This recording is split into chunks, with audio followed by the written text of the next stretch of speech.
This is the D6 generation with your hosts, Craig Gallant. No, cut that. Keep that. Someday it's going to be worth something. Russ Wakelin. You put me in an ATST with frickin' Wookiees attacking me and whatnot? Now you're talking. And Luke Retallack in the third chair. Dark humor is like food. Not everybody gets it. With contributions from Total Fangirl Vampires do not sparkle. and our loyal listeners. Are you crazy?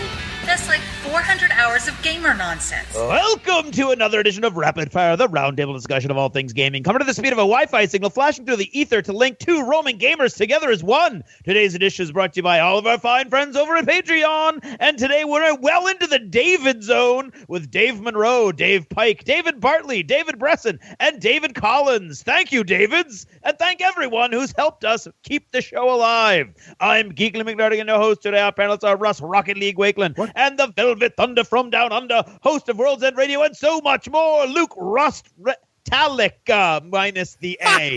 Let's begin. Issue number 1. Every game, no matter what type, board, miniatures, cards, role-playing, and more, must have one thing in common at the very least. They all must end. Unless it's the game that never... No. Anyway, must have... yes. Each game will have end conditions, whether it's the end of the 9th inning, excepting ties, the end of a timed period, victory conditions. They all have one thing in common that will end the game. Question. During the end game of chess, what two types of pieces become much more central to most skilled players' strategies? Marcus Ragger Russ. The queen and the pawn. Luke Olenek Luke. I would say the king and the rook.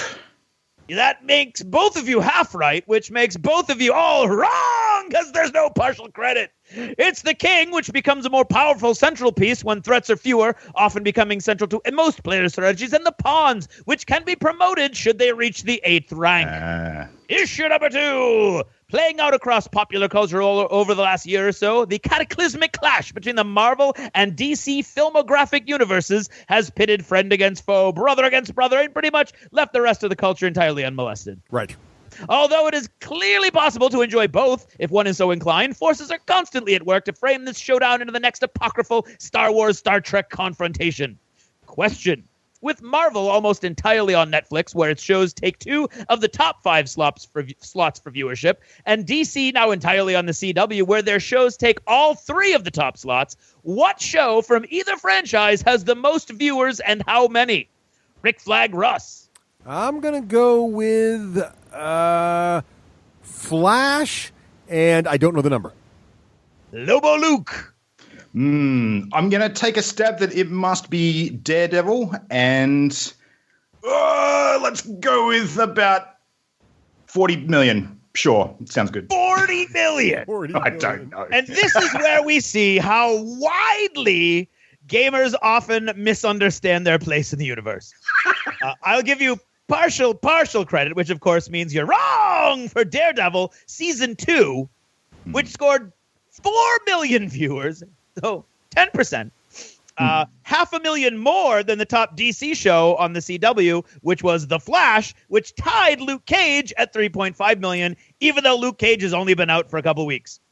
Which makes you both, sadly, wrong! Issue number 3. After the early Atari games to Nintendo, PlayStation, and beyond, gaming consoles have become central to all things we old fogies used to call video games. Now a multi-billion-dollar industry, the console wars have shaped and reshaped video gaming as we know it, and added entire dimensions of conflict, opinion, and variety to the gaming hobby. Question. In 1972, Ralph Baer invented the first home video game console, almost immediately overshadowed by Atari's Pong. What was that console called? WonderSwan Wakelin. Combat.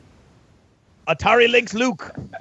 Combat was the game, not the console. Darn it. God damn it, I should know this. I was going to say Atari, so I'm out. Oh, wrong, and negative points to Wakelin. What? The Odyssey. It was called The Odyssey.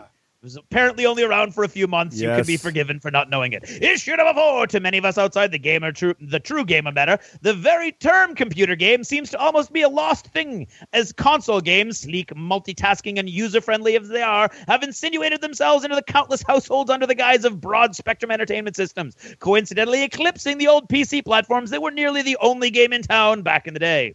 Question. According to CNET, What was the best dedicated gaming console of 2016? Ryu Russ. 2016. I'm going to say they went with the PlayStation. Little Mac Luke. Yeah, I'm going to go PlayStation 4. Wrong! The answer is speckled salmon. What? Why would I do a question you guys would both get and know better than I would? Totally random. It's actually a PlayStation 4, but you get no points for knowing that when I had to look it up, making you both wrong just because. That's it for listening. Thanks. That's it for now. Thanks for listening. I did fish. You saw that. And good night. Fishy indeed. This episode of the D6 Generation is brought to you by Battle Foam, protecting your army so you don't have to. And the War Store, bringing the war to your door since 1999, and that is for a decade or more.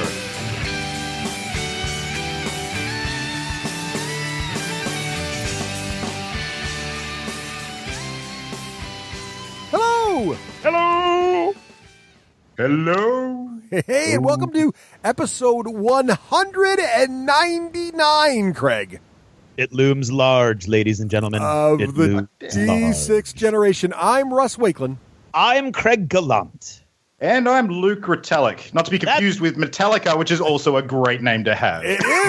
Clearly. But the easy way to remember how to pronounce, the easy way, mind you, to figure out how to pronounce Luke's last name is Metallica with an R instead of an M and drop the A. On both ends. I'll let you in on an inside joke as well. The easy way to remember how to spell it is that I'm tall in the middle.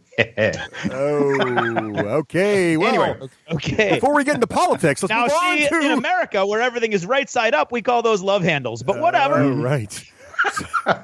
Nice. Well, I don't Luke, know. thanks for That coming back on the was- show. It's been a bit of time since you were on last. It has. Thanks for keeping the seat warm for me. I assume that's something savory and not otherwise. But yeah, it's been great to be back. Indeed. And I got to say, it's impressive that I've managed to squeeze in just before the big 200. Well done, gents. You're Well, coming up on another milestone. We couldn't ask for a better person to send us into the next century, tee if us it up. will. Right. Or if anyone is going to secure your place in never having reached that milestone, it will be me. So, Well, as those who All those who right. may or may not know, Luke, of course, is the podcaster from Down Under, the man from Australia here, Luke. Right. Podcaster from Down Under. Yeah, there you go. That sounds French. And Yeah. and Luke, so what are your Never mind. current podcasting endeavors, sir? It seems like every time I turn around, you got something else in the hopper. Busy. Yeah. yeah, well, it's been a while now as far as World's End Radio is concerned. I mean, we kicked that show off shortly after you guys got started. Oh, So yeah. it's been 8 years-ish now. But as times have changed and as sort of things have moved on, the big new project that I've got on at the go at the moment is actually building a new content network by the name of Channel Endgame.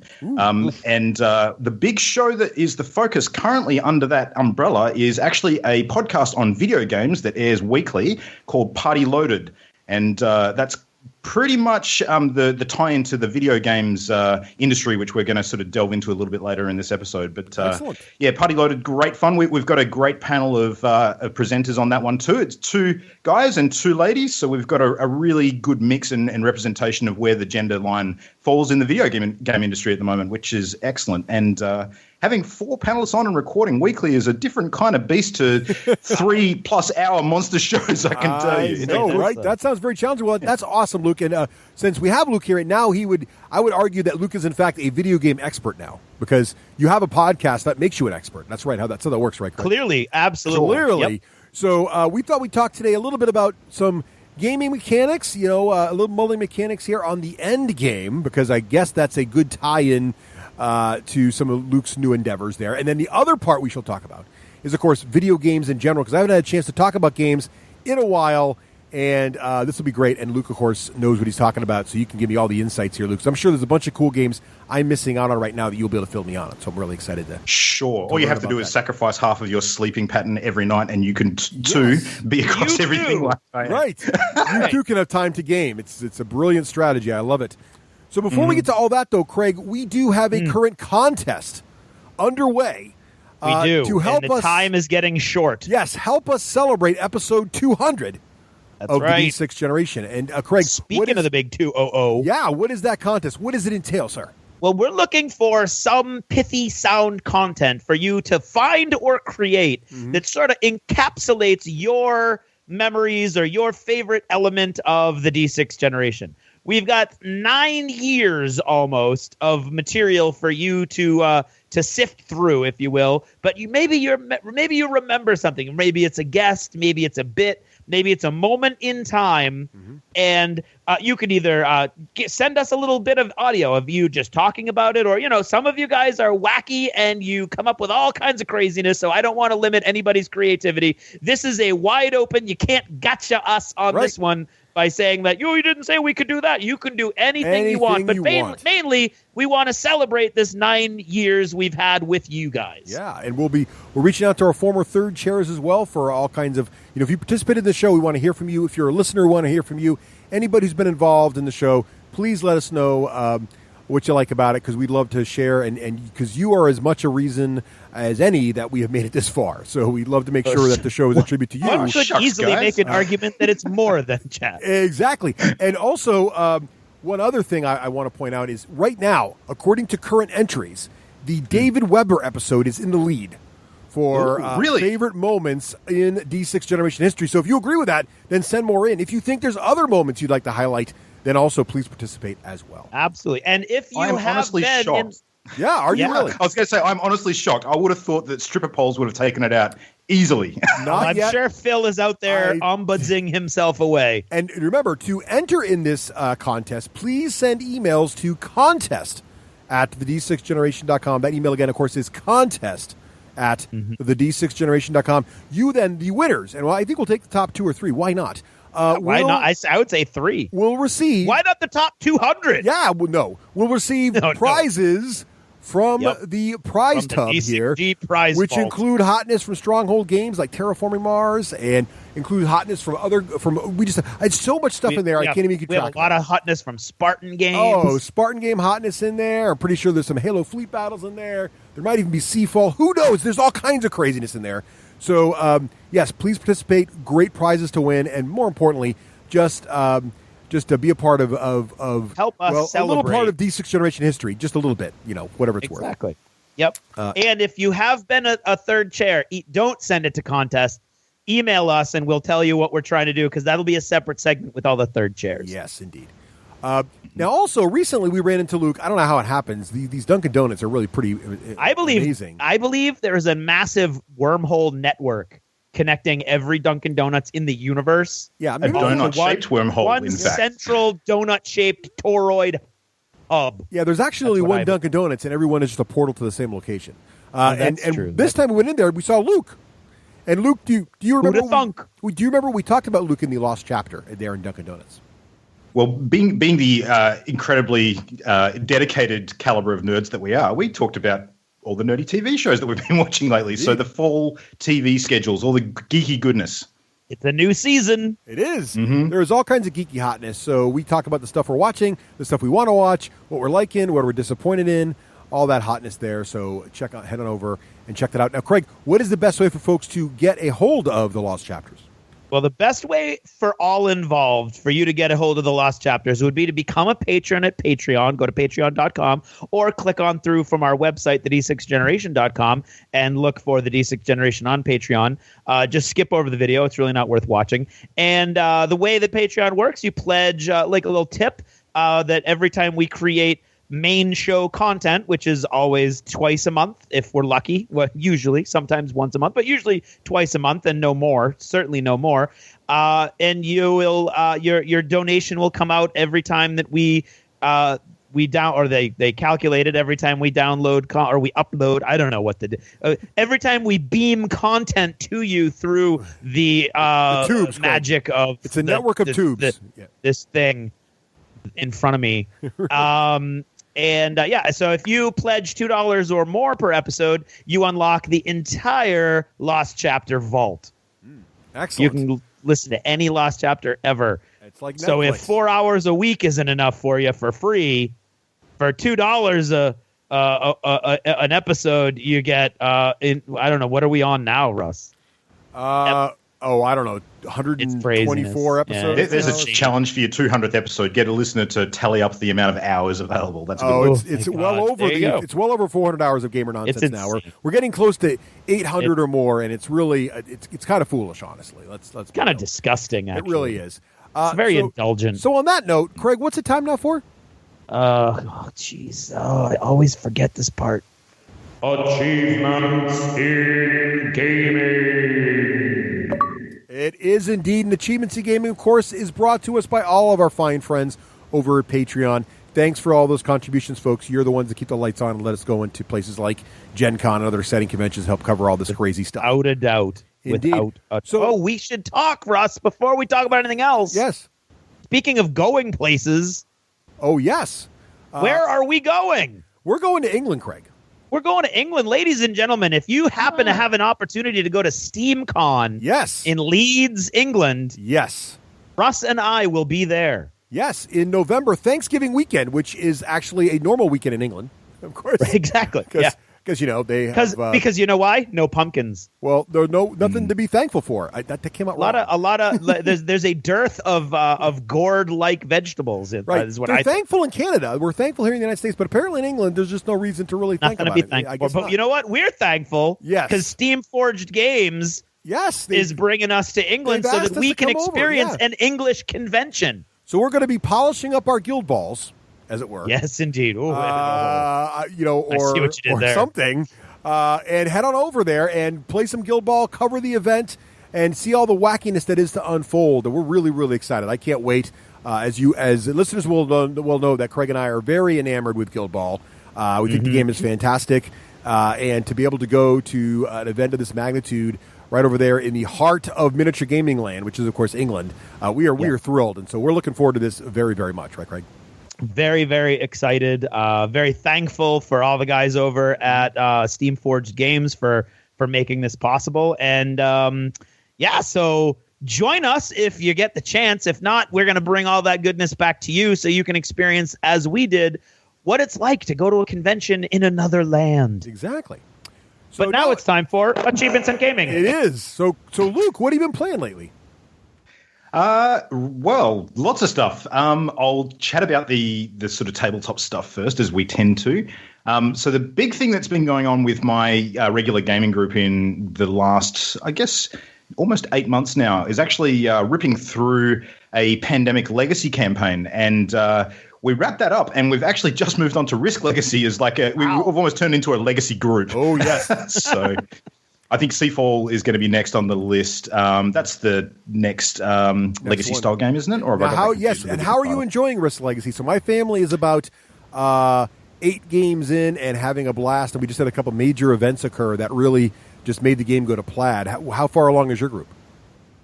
We're not particularly far along. We've had 2 games so far. We've got the next one happening tomorrow night. We'll probably knock out another 2.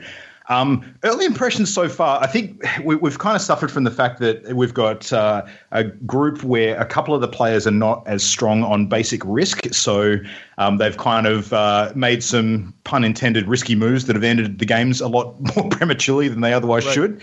Because, as you know, when you're playing a game of Risk, if you've got a couple of weak links in the chain as far as people who create easy opportunities to be taken out, then the games can be over very fast. Right.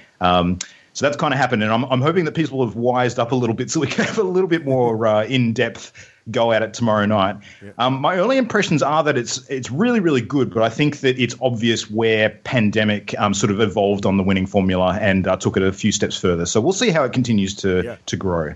I think so. So one of the thoughts there, I know there's a very divisive, thinking process on the legacy games, and that is really around this concept of: is there an etiquette around what you name things permanently on the board? So, for example, some people think it's fun to do silly names, and some people think it's really important that your names really be thoughtful and sort of thematic. And so, Luke, what are your thoughts? Have you had anybody name anything sort of wacky? Does it have any impact? Or are you like, nah, we just do whatever we want. We don't care. I can remember the disease names that we picked when we played Pandemic. That was pretty cool. So we went with the yellow disease ended up getting called Party Fever. Yep. We had the red one ended up being called the Red Wedding. because it just killed everybody. And the black one, I actually can't recall. I'm sure it was something witty because I think.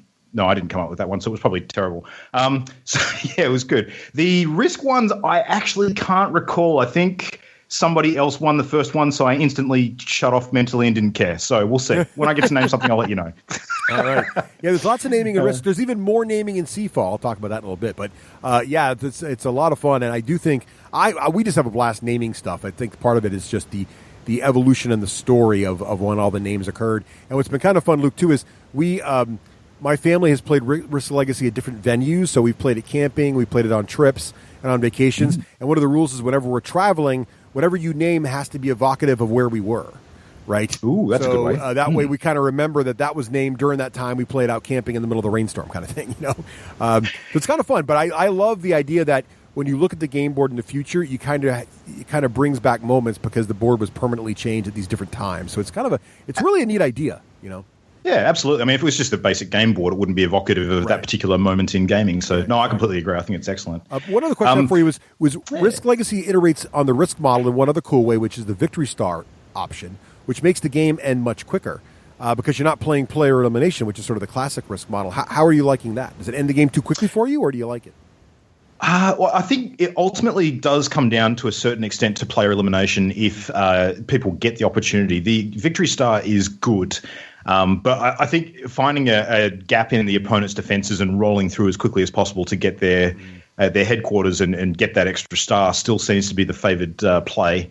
And I'm sure that will change as the game progresses. But at the moment, I'm not noticing a huge difference, if I'm being honest. Yep. But yeah, we'll see. We'll see. All right, cool. It's shaping up well. The other game that I'm sure is probably one that hasn't been discussed on the show before because I didn't even know it existed until my son brought it home. So he was actually given a gift by his teacher earlier this year. My son, Benjamin, is 7 years old, and he is an absolute Minecraft fanatic. As are all children. Oh, my God.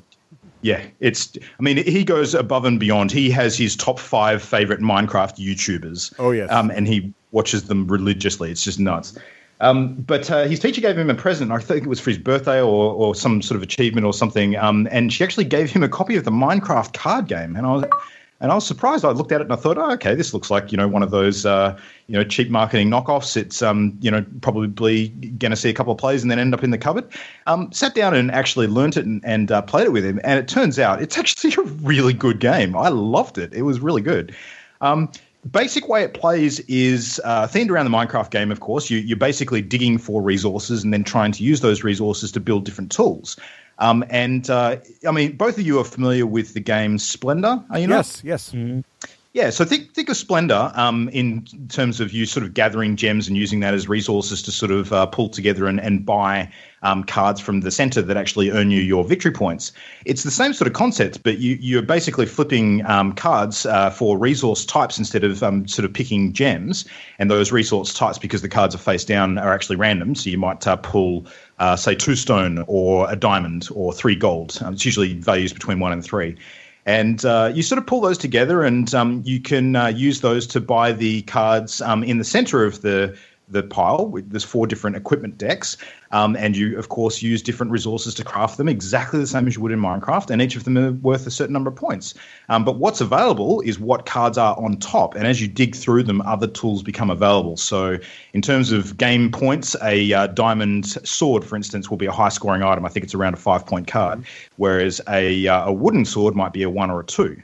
You kind of build that up. But the really cool twist is that there is actually creepers and dynamite hidden within the resource piles. So if you flip up a dynamite, you actually blow off a whole bunch of the resource cards from the other decks, and you get to choose from a handful. So you can kind of get what you want. But if you pull up a creeper, then everybody at the table actually loses one of their cards as it explodes in their face. Oh, wow. And you can actually use the tools that you purchase to sometimes protect you against a few of those effects and use other bonuses too. So if you get a shovel, you can keep it, retain its victory points until the end of the game, but it has a one-use only ability where you can flip it to its face down side, and it allows you to dig the ground out from under somebody and they lose one of their actions. So, I love it. It's definitely compatible for kids. It's not, particularly complicated as far as adult level understanding would go, but it's a really good filler game, and I think it's a great one for kids who are learning about, the basic mechanics of card games and, victory point counting and maintaining resources and that sort of thing. I'd highly recommend it. It's really nice. Good. And the other thing I've been sinking a bit of time into lately is playing a whole bunch of Dungeons and Dragons 5th edition. So love me some D&D. We've got a regular group that we've been playing with for a long time now. Yeah. So now, are you really enjoying 5th edition? I know I've been on the show several times mentioning my love affair with it. What are your thoughts on 5e? I'm all in on 5e, baby. Yeah. It is the bee's knees. It is the best edition of the game that I can recall, because I think that the approach that they took to actually putting the rule set together and learning from their most recent editions and the huge amount of player and community feedback that they solicited has ended up creating a fantastic product. And some of the material that has come out, the supplementary material, A Curse of Strahd in particular, I've had a good read of. I think Chris Perkins may have worked on that one. There's some absolute solid gold content coming out, and I'm loving it. The campaigns that we've been playing have varied in nature. We've had a couple of high fantasy themed ones. We've had my co-host on Party Loaded, Ollie, recently ran a setting which was kind of set in a alternate universe where real life and fantasy personalities have basically been sucked into this universe and basically trying to work out how to defend themselves against like an army of mechanoid demonic robots and various other things. So we had some actual well-known characters in that one, such as Danny Rand, Iron Fist himself. Yeah. I was playing Ash Williams from the Evil Dead series, which basically just gave me a really great opportunity to pump out a bunch of one-liners and act like a douche. Right. Nice.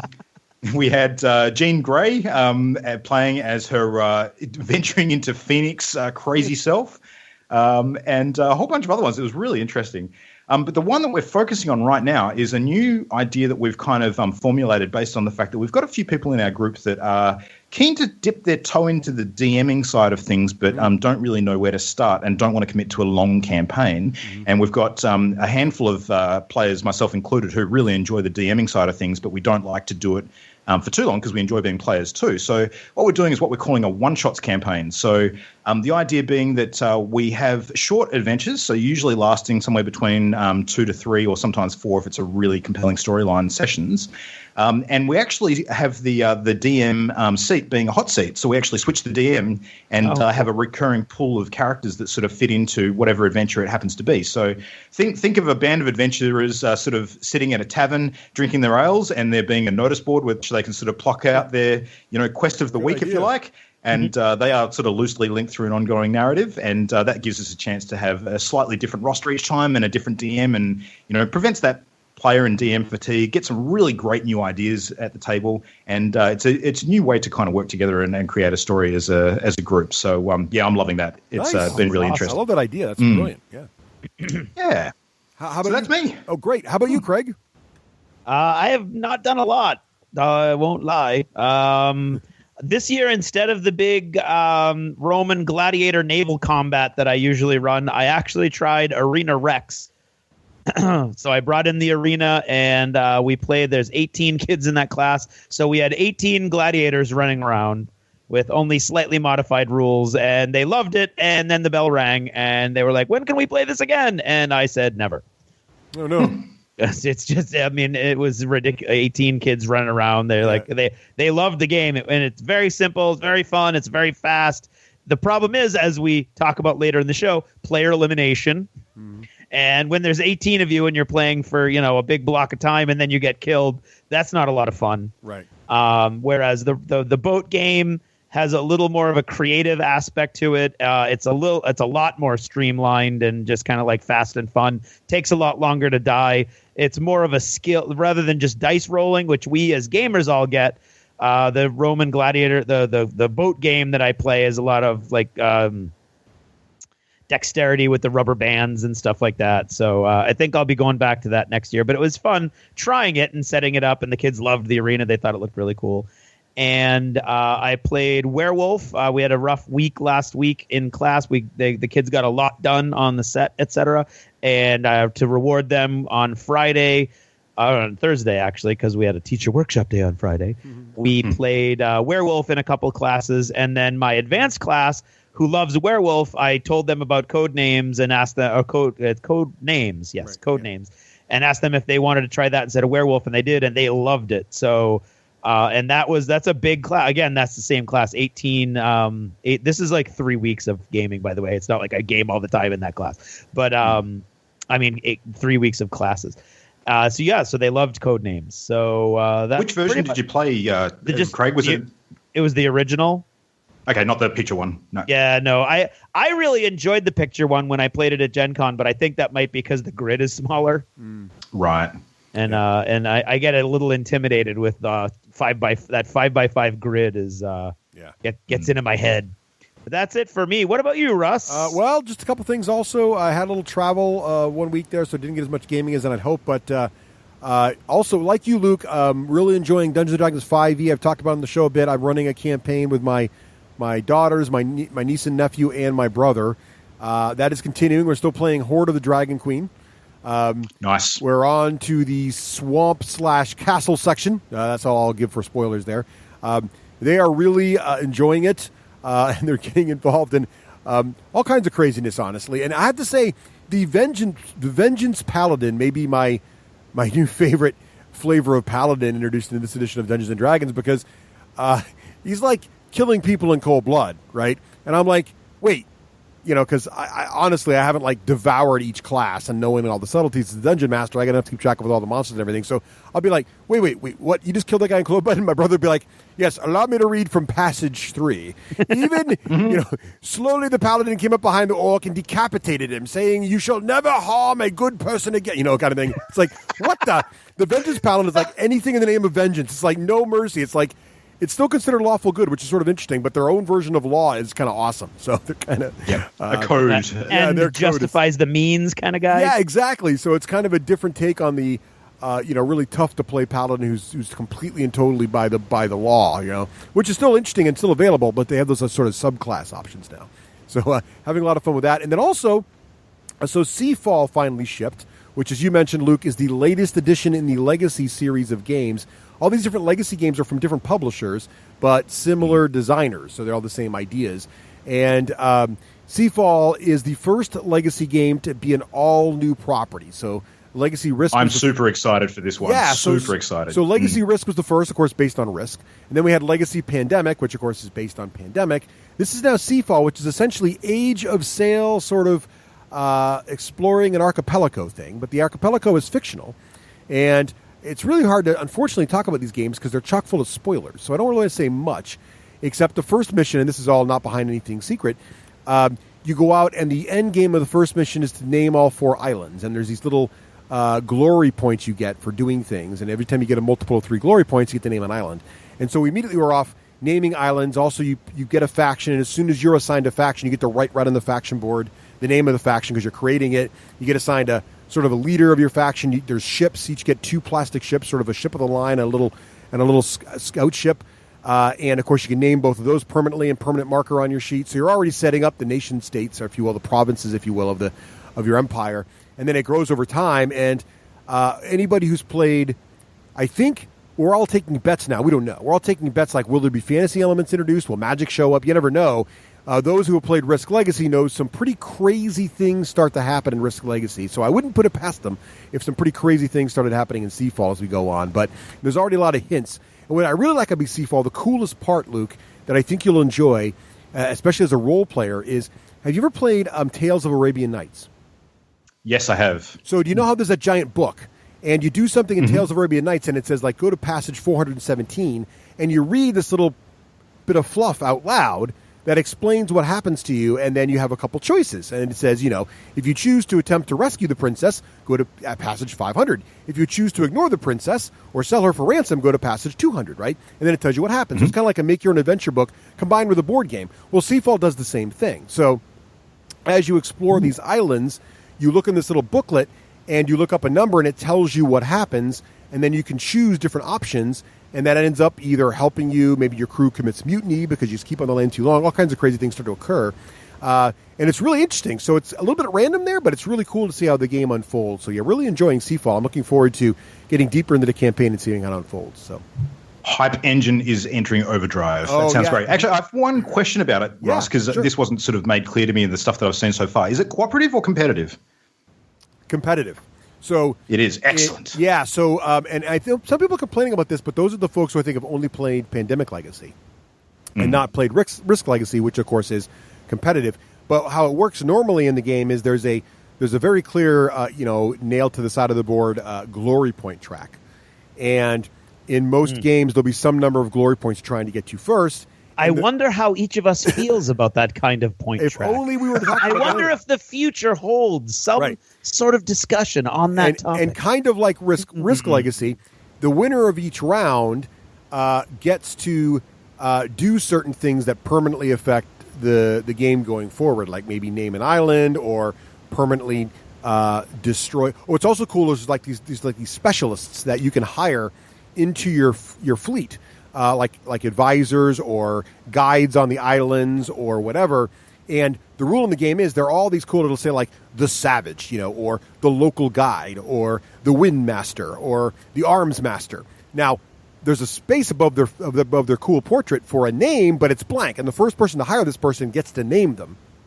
And so, of course, I got the Savage, who immediately had to be named Macho Man Randy. The Savage, of course, which provoked a lot of snapping into it. But it was those are the kind of things. And Luke, so we obviously played to the side of wacky fun is part of the adventure. But I could see people being like, no, this is a high fantasy or whatever it is world. We shall name things properly or whatever. But so we were having a lot of fun with that too. But what's kind of cool is the thing about these legacy games that's really tough is things get destroyed permanently in these games, and it's very, very difficult to rip those cards up. I find.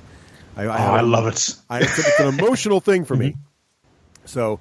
Anyway, I'm really enjoying Seafall, so we'll see how it goes. But I love Age of Sail anyway, so I'm already it's already got me. It had me at hello, really. Let's be honest. What about modeling, Luke? You doing any miniature modeling, painting, or anything like that still? Yeah, I've got a bit on the go at the moment. It's certainly a lot less than I would have had traditionally, but got some figures on the table for the D&D at the moment. So the character that I'm playing in the One Shots campaign is a sorcerer. A dragon heritage sorcerer. He's got dragon blood running through his veins by the name of Malik. And so I'm actually using the old metal figure from Ramos from the Arcanist in Malifaux for that one. Oh, yeah. So, the bespectacled one with the hair sort of a bit wild up, and he's got the sort of flame in his hand, and he's carrying like a small bag to his side. Everybody's favorite uncle. Yeah, exactly. Crazy uncle. So that's pretty cool. Yeah. That's awesome. I'm going to sort of start sourcing some additional models for upcoming sessions that I'm going to DM. So the size and shape of those will vary considerably. But thankfully, our group as a whole has a ridiculous model collection to draw from. So I may end up just borrowing some of Ollie or Dave's figures if they let me do that, which they will. Also got some Hordes Trollbloods on the go at the moment. Sort of just dabbling with them on and off as I feel the inspiration strike me. Still very much invested in keeping up with what's going on in the War Machine and Hordes world. Haven't played as many games as I would like of the new edition. Read that as very few at all. But I mean, we'll see how the coming months shape out, because over Christmas tends to be a slightly quieter time as far as the video game industry goes, and that will mean that I probably have a little bit more time to dedicate to some of the other pursuits. So yeah, nice, cool. Russ, how about you? You haven't done a lot of gaming. Have you done a lot of modeling? A little bit, not as much as I would like again, but I did. I'm still having a blast on my airbrush. So I decided I wanted to try something bigger, so I broke out my Troll Bloods gun wagon, which I've had lying around forever and not painted. So I assembled it. That thing is huge. I know, but with airbrush, I got the whole thing primed in like 15 minutes, and I did a quick with some gunmetal on top of it, and then I'm just going through with a little bit of rust spots with the airbrush, and boom, boom, boom, the wagon's looking great. Did you leave any of it unassembled for painting, or did you put the whole thing together? I did leave some parts unassembled. So what I did was I built the wagon itself and the front sort of yoke area. I left the bison off, and I left all the crew off. And then I painted all of that. And now I'm painting the bison separately and the crew separately, and then I'll stick it all back together in the end. So that's the way I figured it'd be the best way to do it. But the good thing is, since the bison are organic, the Troll Bloods are pretty organic, I think I can do most of this with airbrushes and get done with this thing pretty quick. So I'm very excited about that. And then an attempt to keep up with Craig's War of K-47 escalation. I got more werewolves and vampires done. I figure I just need more undead and crazy monsters. But Craig went to Plaid and got somewhere near, I don't know, 3,000 points or something. Probably over that. So I decided I had to go for tanks. So now I've purchased, but I haven't assembled yet. I got a tiger, and I got even more dudes. I got some cool... they had a classic werewolf model they had from a while ago that looks awesome, so I'm adding him as well. I'm adding some artillery pieces. So I got a lot of work ahead of me, but I'm looking forward to catching up to Craig, at least at the 15 to 2,000 point level, and then trying another battle of Conflict 47, because that's just a lot of fun. How about you, Craig?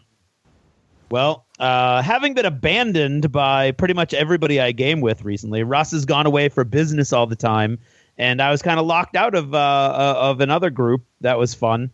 So I've been doing mostly modeling, and I have to say that I have been enjoying the games of Conflict 47, firstly, immensely, and then I have taken to watching battle reports on YouTube.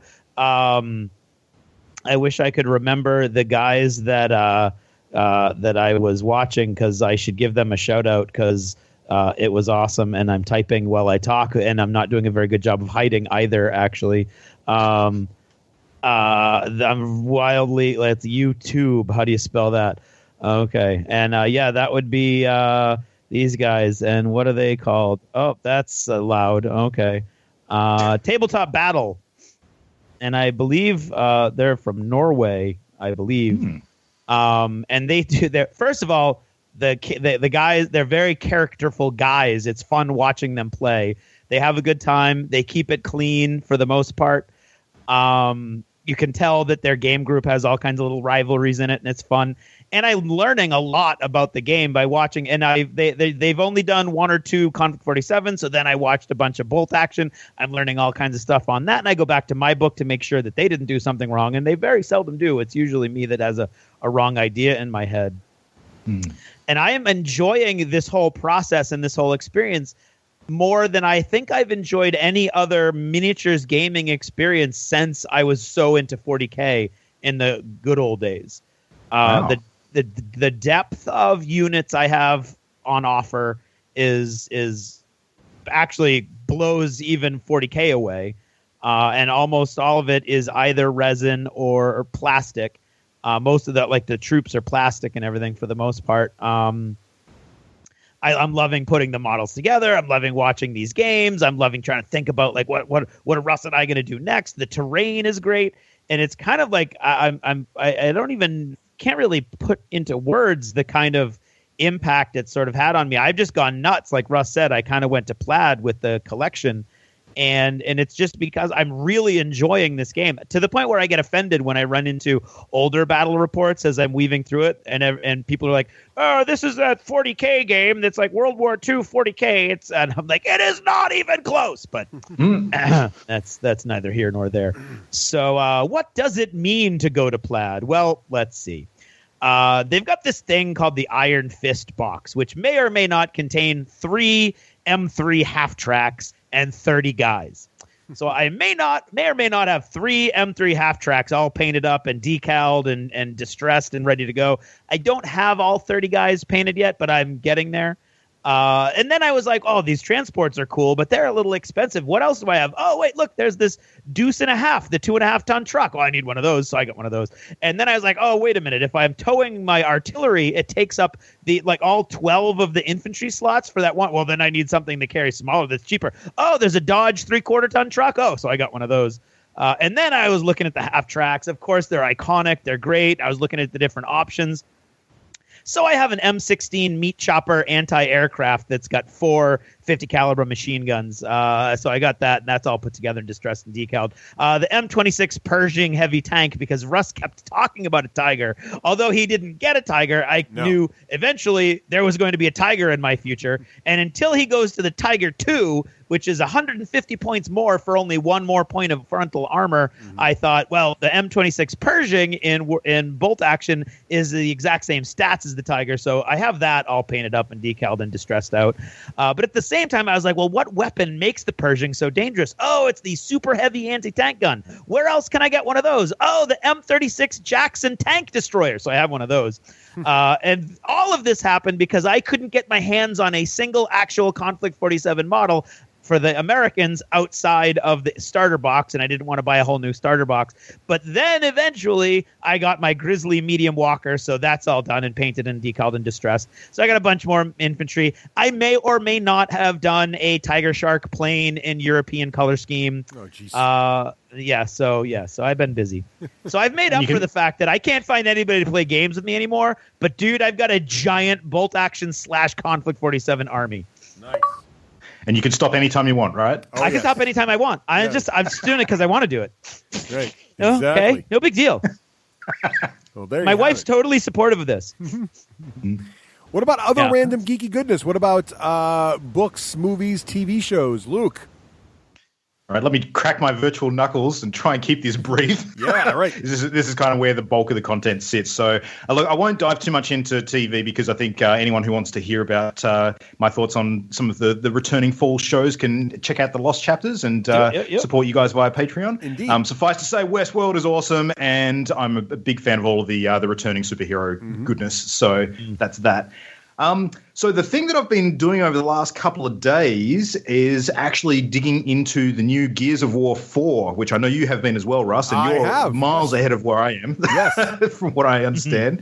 Yeah. So, I mean, due to sort of ongoing games media type stuff that I've got on in the background, I've only played a little bit. I've gotten through the prologue and a little bit of the main game, but I'm really enjoying it so far. I'm finding it a little tricky to sort of narrate an informed view on the game because it's actually the first Gears game that I've played, which a lot of people I know are shocked about. So, but the truth is that it kind of comes down to me being more of a PlayStation guy in recent generations. I did have an Xbox 360, but didn't get massively into the Gears franchise until now. But I don't know if that's a bad thing. I think I'm actually enjoying not necessarily knowing what came before. It's a fresh new experience. It's a good one. It's a good one to jump into because it's sort of the next generation of characters.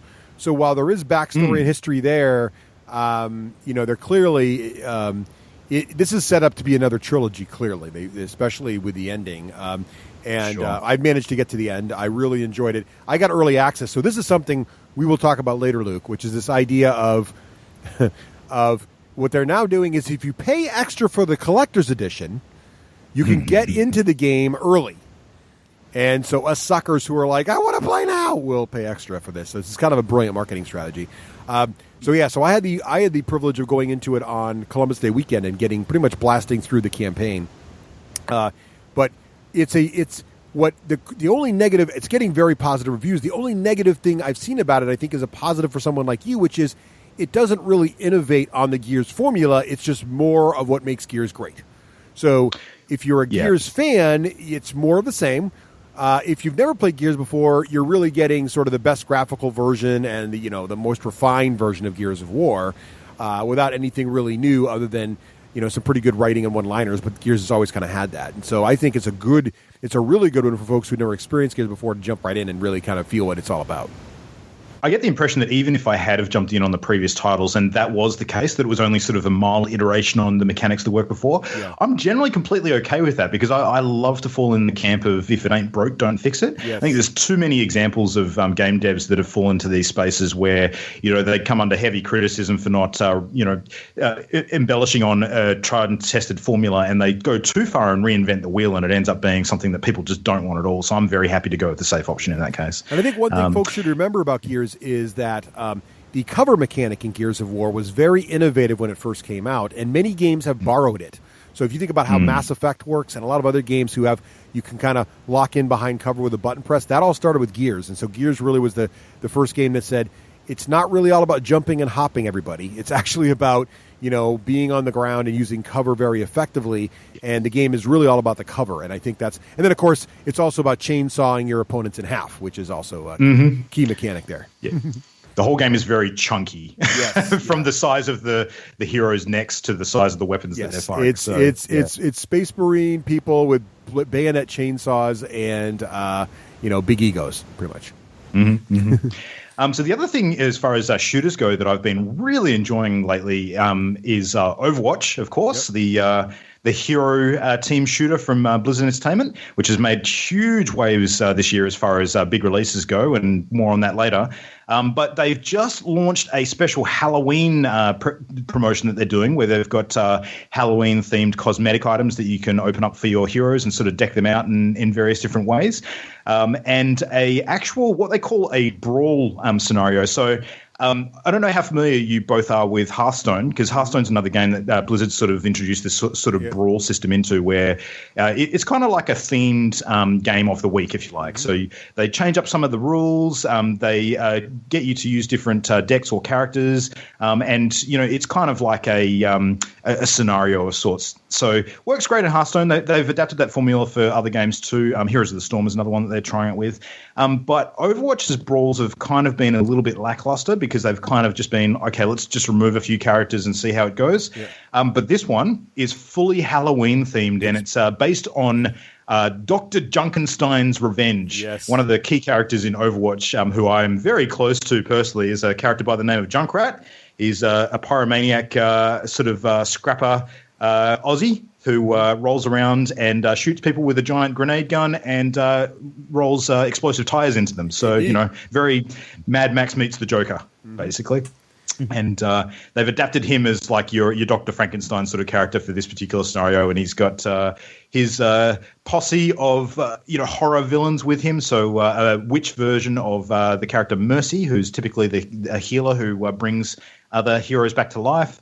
He's got a Frankenstein's monster version of Roadhog, which is usually a big lumbering sort of machine gun toting ogre-sized character, and also Reaper, who's kind of like a ethereal pop up and disappear ghostly gunslinger who has sawn off shotguns. And you have to take them on across the bridge of a giant castle where there are hordes of zombie-themed omnics sort of basically coming out at you, called zomnics and zombardiers. So you're trying to blow up all these robot warriors as they come out in waves, and then as soon as the boss heroes pop up, it actually narrates their entrance, which I love, in a very sort of ye olde horror sort of mind's eye theatre kind of voice. And then sort of they pop up and you have to fight them off before they all bust through the gate that you're defending. It is one of the coolest scenarios I've played in a shooter in a long time. And unfortunately, it's only around for a limited time up until the beginning of November. So it's brilliant. Anyone out there who is an Overwatch fan, you got to play it. You do totally have to play it. So we're huge Overwatch fans in my house. My daughters play it constantly. They really like the Olympics drop that came out. But the Halloween drop's even better, as you mentioned. And this idea, one of the things they do in Overwatch that I think is particularly clever is there's all this backstory, but the Overwatch is essentially an arena multiplayer game, right? So there's really, but the backstory comes out. They have a few videos on YouTube that are actually amazingly good CGI animation, but in the game there's all this banter that happens in the characters, right? And the banter kind of fills in backstory a little bit. And in the Halloween sort of episode in particular, it's great because the banter happens during the game. The characters talk to each other, and then the narrator comes in. So, like, if you kill one of the bosses in the middle of the battle, it'll actually narrate about the fact that the soldier shoots him right between the eyes and successfully stops the monster before it reaches the door. This little stuff. It just really makes it brings a story mode and a co-op mode into what is normally an extremely competitive game. So it's a really neat twist, and I really hope they take that formula and start doing more with it on some kind of episodic basis, like maybe once a quarter or once a month or however often they can do it. So it starts to fill in the backstory. And in addition to be sort of this wacky, fun, one-off Halloween scenario, they could easily make, moments in Overwatch history and sort of fill in that backstory that seems awesome from all the little nuggets they give us once in a while. I think what they really need to do for their brawl formula is look at doing more themed ones with AI. Yeah. So not necessarily players versus players, or even players versus players with AI helping them out. I think that would be a really great way to do it, because then they can introduce a whole bunch of additional assets that aren't the core characters, because I think there's maybe a limit to what they can do with that. Exactly. So yeah, really, really good. A couple of other quick ones. I've been diving really heavily into the latest expansion for World of Warcraft, which is called Legion. World of Warcraft obviously has been around for a long time now. We're heading up to 11, nearly 12 years of content, and it's amazing that the game has sort of thrived for as long as it has. Blizzard made a few missteps with the last expansion and introduced a few things that didn't go down too well, and there was a big issue with content drought over the course of the last 18 months. So they sort of had a big splash when the Warlords of Draenor expansion came out, and then it really petered off as they sort of slowed down the amount of things that were being added to the game, and I think a lot of people sort of lost interest for a while. But they are coming back in droves because Legion is incredible. It's doing the really clever thing of not just introducing a new area to the game map, but actually creating a vehicle for players to go back to a lot of the original locations that existed in the World of Warcraft over the last decade and play out scenarios and missions in those areas to continue building on the narrative of some of the loved characters from ages gone past rather than just a whole new roster, which is very clever. They've introduced the concept of what they call an artifact weapon as well. So all of the characters get like a weapon that they can continue to build on and upgrade as they go through. So adds another really interesting story element to it, and it's a lot of fun. So enjoying the hell out of that. Now, another one that I've just picked up very recently, which I'll touch on quickly, is the new Hitman game. So Hitman's a very long-running video game franchise. There's been a number of entries a while ago.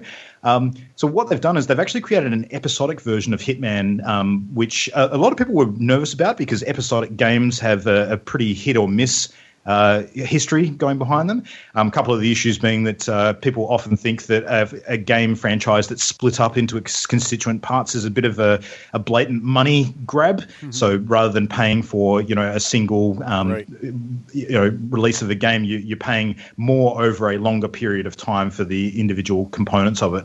But with Hitman, as it turns out, the formula actually works really, really well because they are able to give you a mission or two in a new sort of environment every couple of months, and it keeps it really fresh. It actually keeps you coming back to the game consistently rather than just playing all the way through it and then it ending up on your your shelf or lost in your archive somewhere. But they're doing a really cool thing too called the elusive target. Now, the elusive target in Hitman is basically a themed scenario event that they run periodically globally where there's a target in-game that you have a chance to assassinate, but you only have one shot at it. Oh, wow. So if you fail, that's it. Oh, wow.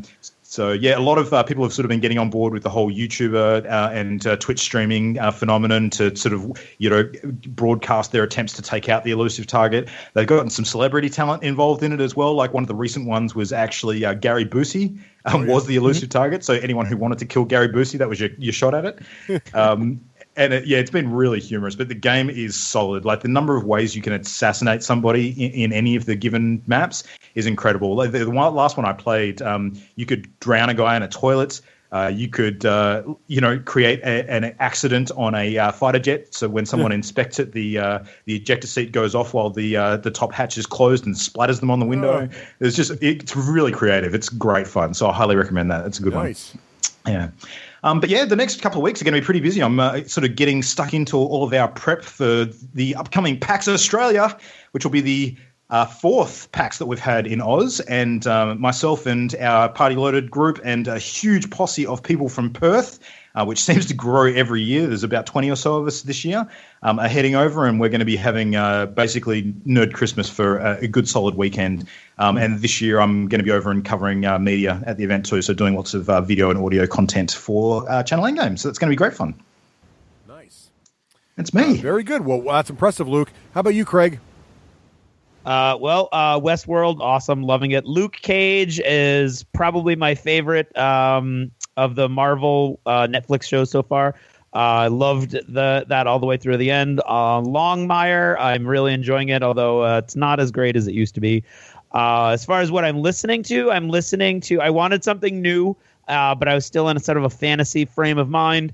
So in my Audible account, I found a recommendation bubbled up with Ken Liu's The Grace of Kings, book 1 of the Dandelion Dynasty.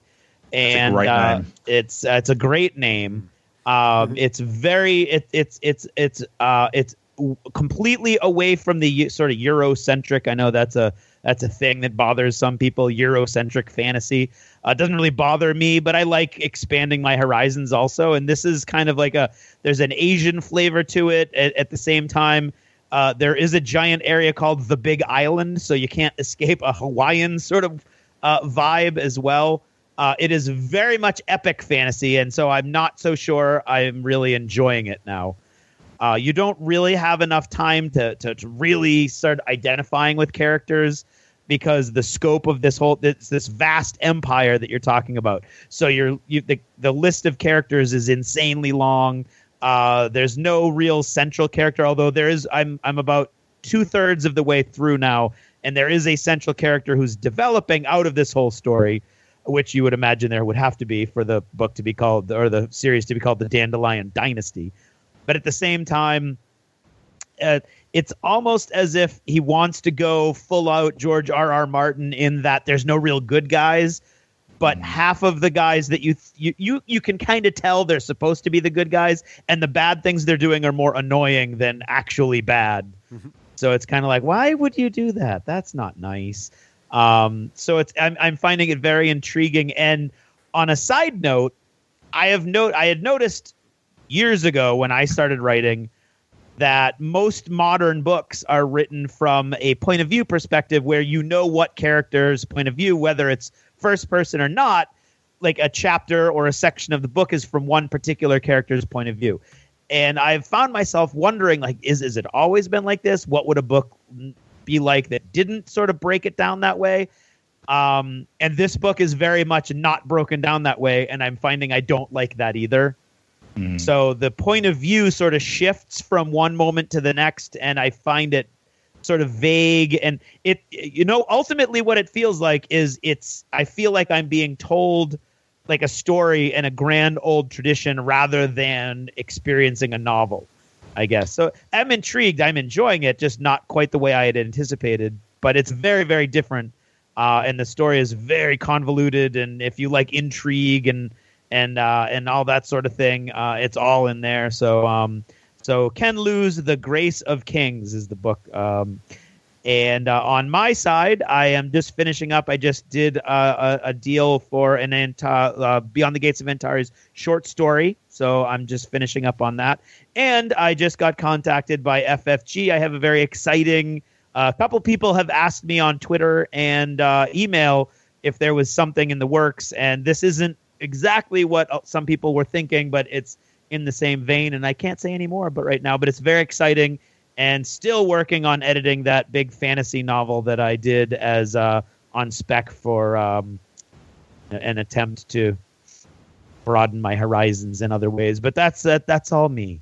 All right. That's all I got. We're going along. So really quickly here, a few last things here. The girls and I are still really enjoying Buffy the Vampire Slayer. So, my wife Nicole travels quite a bit. So when she's out of the house, the girls and I watch Buffy.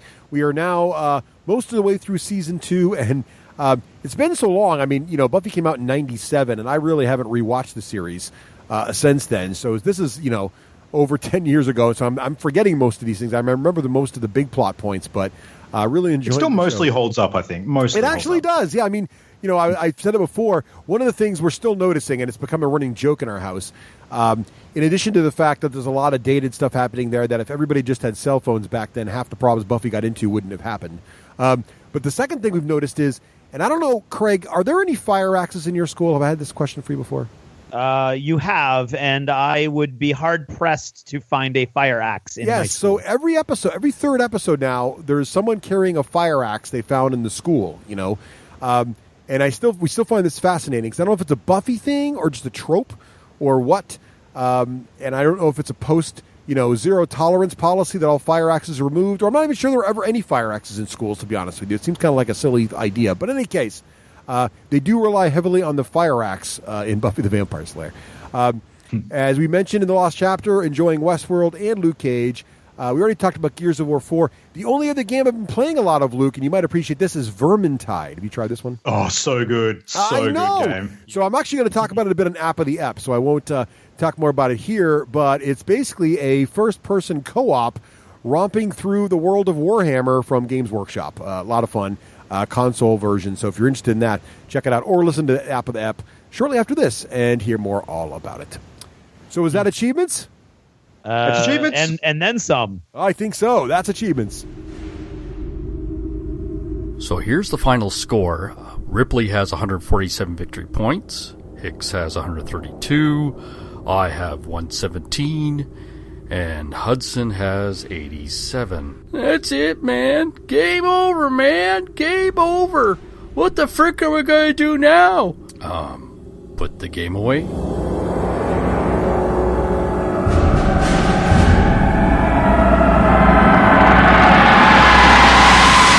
It's time to talk about our friends at BattleFoam.com. And, Craig and I, as we mentioned earlier this episode, Craig and I are very excited to be heading out to SteamCon, hosted by Steamforge Game this year, November 25th and 27th over there in good old, jolly old England. And whilst heading over there, Craig and I, of course, want to cover the great Guild Ball events. And we thought, what better way to get our miniatures there? Well, there is actually no other way, in my opinion, than to use BattleFoam bags. BattleFoam actually just launched their line of official Guild Ball trays. They have all the trays. They have they're just available for pre-order now. They have the really cool pack for it. They have the cool topper with the Guild Ball logo and all the different faction logos on it. Just really cool stuff. And again, if you want to make sure you get your Guild Ball stuff there in style, that's the way to go. And I've said this before. Whenever we travel, whether it's going to the different cons, Adepticon, Gen Con, or fun things across overseas, BattleFoam bags are the one bags that I trust to actually, carry them on when you can, of course, always for all luggage, regardless of what you're transporting. And they make nice small ones, perfect for this. In fact, the Guild Ball bag is perfect as a carry-on. But I have checked my BattleFoam bags several times now and never regretted it at all. I've really made it through safely and soundly, and no problems whatsoever. So if you do need to trust your hard-painted and lovingly crafted models to something, be sure you trust it to the best foam in the business with some of the best bags in the business. And that's over there at BattleFoam.com. BattleFoam.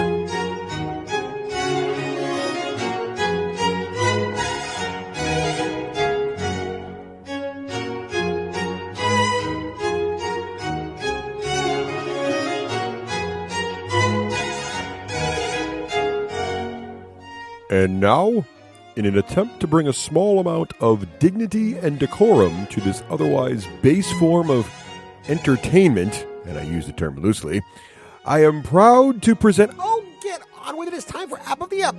Seriously, Wakeland? I used to have my own segment, and now I'm relegating to announcing this pap... Hey, you're lucky we still use you.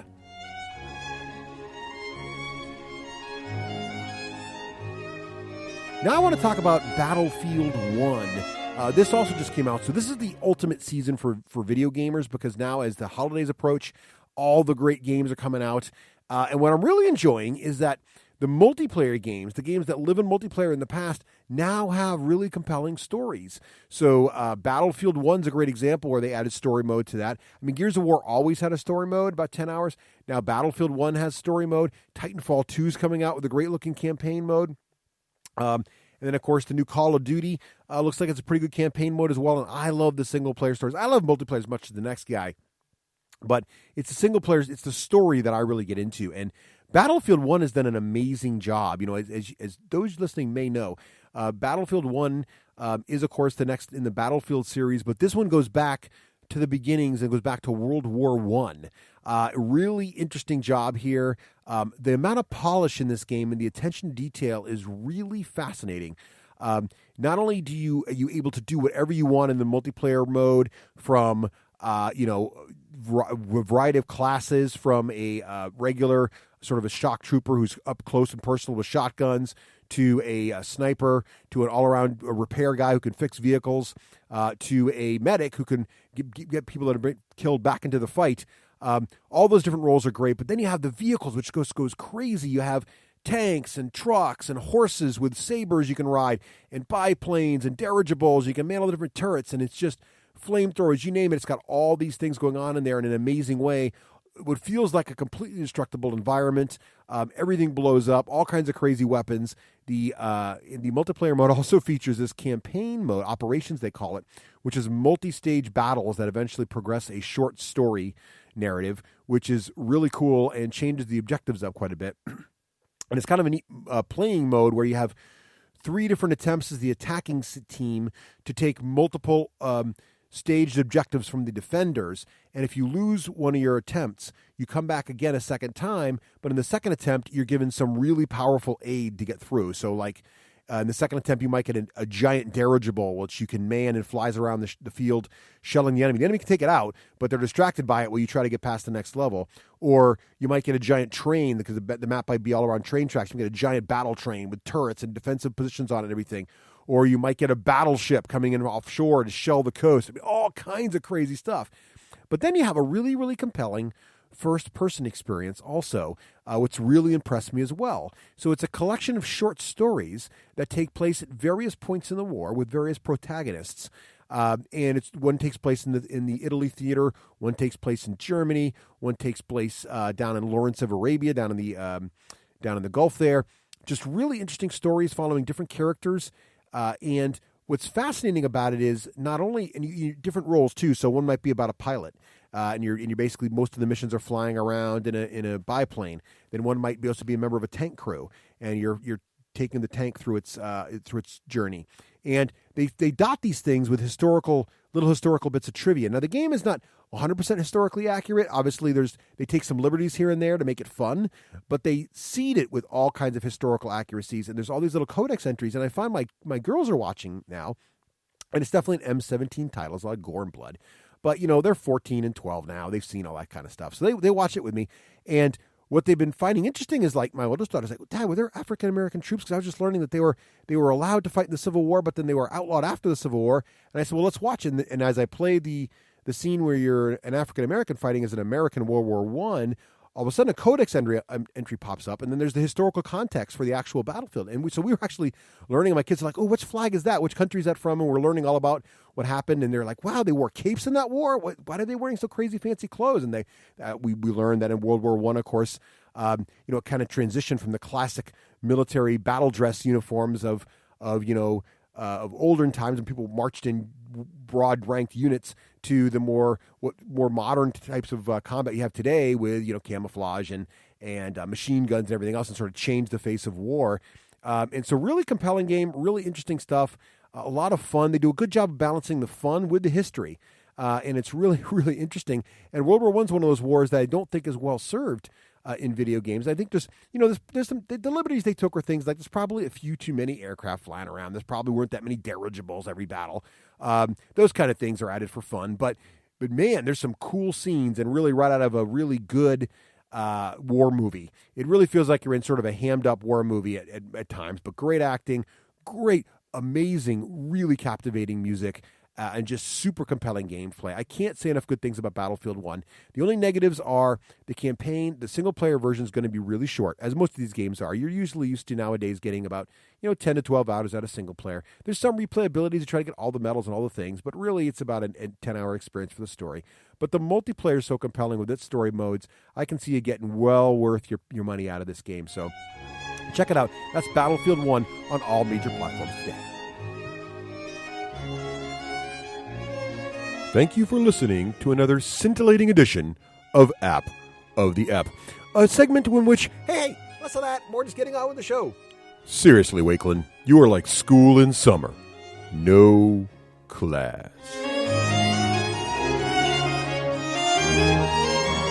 Hey, everybody, welcome back. And as we alluded to earlier in the show, we have Luke from the down under, where everything looks opposite and backwards. So we thought, you know what, we could approach this from a different direction, and we're going to talk about the Endgame, Mulling Mechanics, how games finish, and how you win, and things like that. Yeah. Because who doesn't love a happy ending? Right. Wow. Well, yes, hey now. Exactly. Wow. Well, yeah. That must be an Australian. Take that how you want. Right. We'll just chalk it up as Australian. So Luke, this was Luke's idea, and I think it's a great one, which is really sort of what mechanics. I don't know that we've ever talked really in depth about how different games handle coming to the end and building for an appropriate climax, if you will. Guys, Right. seriously. What? Giggity. All right. I mean, Look, we're just working. We have talked about it briefly occasionally whenever we come across a game that has an innovative mechanic, if you Right. will, to do this, but we've never brought it all together and actually talked about the climax as a whole segment. Right. I think there's two reasons why this is super important too. I mean, one, of course, is because the unstated end game for just about any game you play is, of course, that both people or all the people involved want to have fun. And the way that you actually resolve the encounter that you're doing or the game or the contest or whatever is pretty important to achieve that. But the other thing too is that when you teach people new games, I really find it important to kind of start off by describing the win conditions and the end game first so that people know what they're actually doing. Yes, exactly right. And I think the second part is not only do you have to describe what they're trying to achieve for victory, like most victory points or control these parts of the table or capture the most territories or whatever the goal is, but the second part is what causes the game itself to end, which is not always the same thing as the victory condition, right? You could have sort of the Quidditch situation where you've captured the snitch but lost the game, right? Or vice versa. Exactly. Yeah. It's like the angry wife situation where you win the game but you lose life. Exactly. Even more pointed. Yes, exactly right. So one thing I think maybe we start off by talking about different ways, and this could go who knows where, but different ways that the games control game length, right? So what are some of your guys' favorite ways to kind of know when the game is going to end? What are your preferred methods and mechanics you like to see? Well, one thing that I like a lot is a game end that is easy to define, particularly one that scales well with increasing the player count. So a fixed time for a game can be good sometimes, like particularly if you've got an evening set aside and you know that you've only got, say, 2 hours for a game. So that can vary considerably depending on the game you're playing and the people that you have with you, because people like to talk, people like to socialize and, muck about and that kind of thing. And before you know it, a game that should be 90 minutes to 2 hours could quite easily be a 3 to 4 hour monster. Right. Like a podcast almost. Exactly. Yeah. So, I mean, actually we've all been there. Having a game that actually has like a fixed real time length, I think is definitely something that can be handy. And you can even break that down into micro aspects too, like where the time turns come into play. You might have like a sand timer. So you know that you're going to have X number of turns, and they're all going to be this number of minutes length. So you can kind of plot out how long the game is going to take based on that. Yeah, I like that. I like knowing basically how long it is, but I like within that, if we're going to break it out a little bit, I like having some doubt as to where the end is going to come. So for instance, Dragon and Flagon, where basically within 4 turns of where it's going to end, but you can't plan to like make that big land grab at the end and then be sitting pretty at the end because you know exactly where it's going to end. I like that you can estimate where it's going to end, but at the same time you can't plan for it. That makes sense. Yeah. The risk versus reward and gambit. Yeah, I think it's really important because I think you see that in miniature games too now. It seems to be kind of a popular mechanic to have. You had the early experimentation with this where you roll a die for one more turn, and theoretically, if you kept rolling, it could go on forever. But it seems like we've moved away from that a little bit. Now it's just you roll a die to see if there's an additional turn, and that's it, right? But there might be one more turn. You see that in, Conflict 47 and Gates of Antares and, some of the War Machine missions. So you see when that kind of happens, you kind of know, okay, I know it's going to end. It's not going to go beyond, 6 turns or 7 turns, but it might be 6, it might be 7. I don't know when to kind of try to hold my last stand, right? But I agree with you both that I think I've played games. There are a lot of games out there, especially games that are trying to tell a story. So you think about the Firefly board game, or you think about some of the other 4X games where it's really about, and I just played my first game of Seafall the other day, really enjoyed it, but the end win condition for the very first scenario, and this isn't a spoiler, it's the very first one, is there's 4 islands that must be named. And the end condition is when all 4 islands are named. But the trigger for naming the islands are when players get around to collecting a certain amount of victory points at a multiple of 3, and there's no driving force that requires that to occur. So if the players just start fiddling around, and Firefly's like this too, where if no one actually goes to solve the actual mission, or Talisman is the classic example of this, right? If no one goes for the center of the table, the game literally never ends. So I do like a game where there's some kind of forcing function, and typically the blatant way to do it is the game is 6 turns and there's some kind of turn counter. But I really like the games where there's a climactic story build that is a turn counter. So if you think about like the one we just reviewed, Craig, Colt Express, where there's a deck of cards, and each card is a different round on the train, but the last card is sort of like pulling into the station. So you're getting that sort of flavorful, there's less and less time left, but it's kind of part of the game as well as the turn counter. Right, and that's a finite end. That's a hard end. You know exactly where that's going. Right. Yeah. But what's different there, which is interesting, is the victory conditions can slightly change on you in the last round, so you don't know exactly what you should do. Yeah. Right. So it's a twist on, you know when it's going to end, but you don't know exactly what you need to accomplish precisely, right? Sort of interesting. Yeah. Do you like it when it's random at the end? To unknow the last couple of turns, is it all about having a random element, either like Dragon and Flagon, where it's an unknown marker or a die roll? Is that the best kind of optimal way to do it?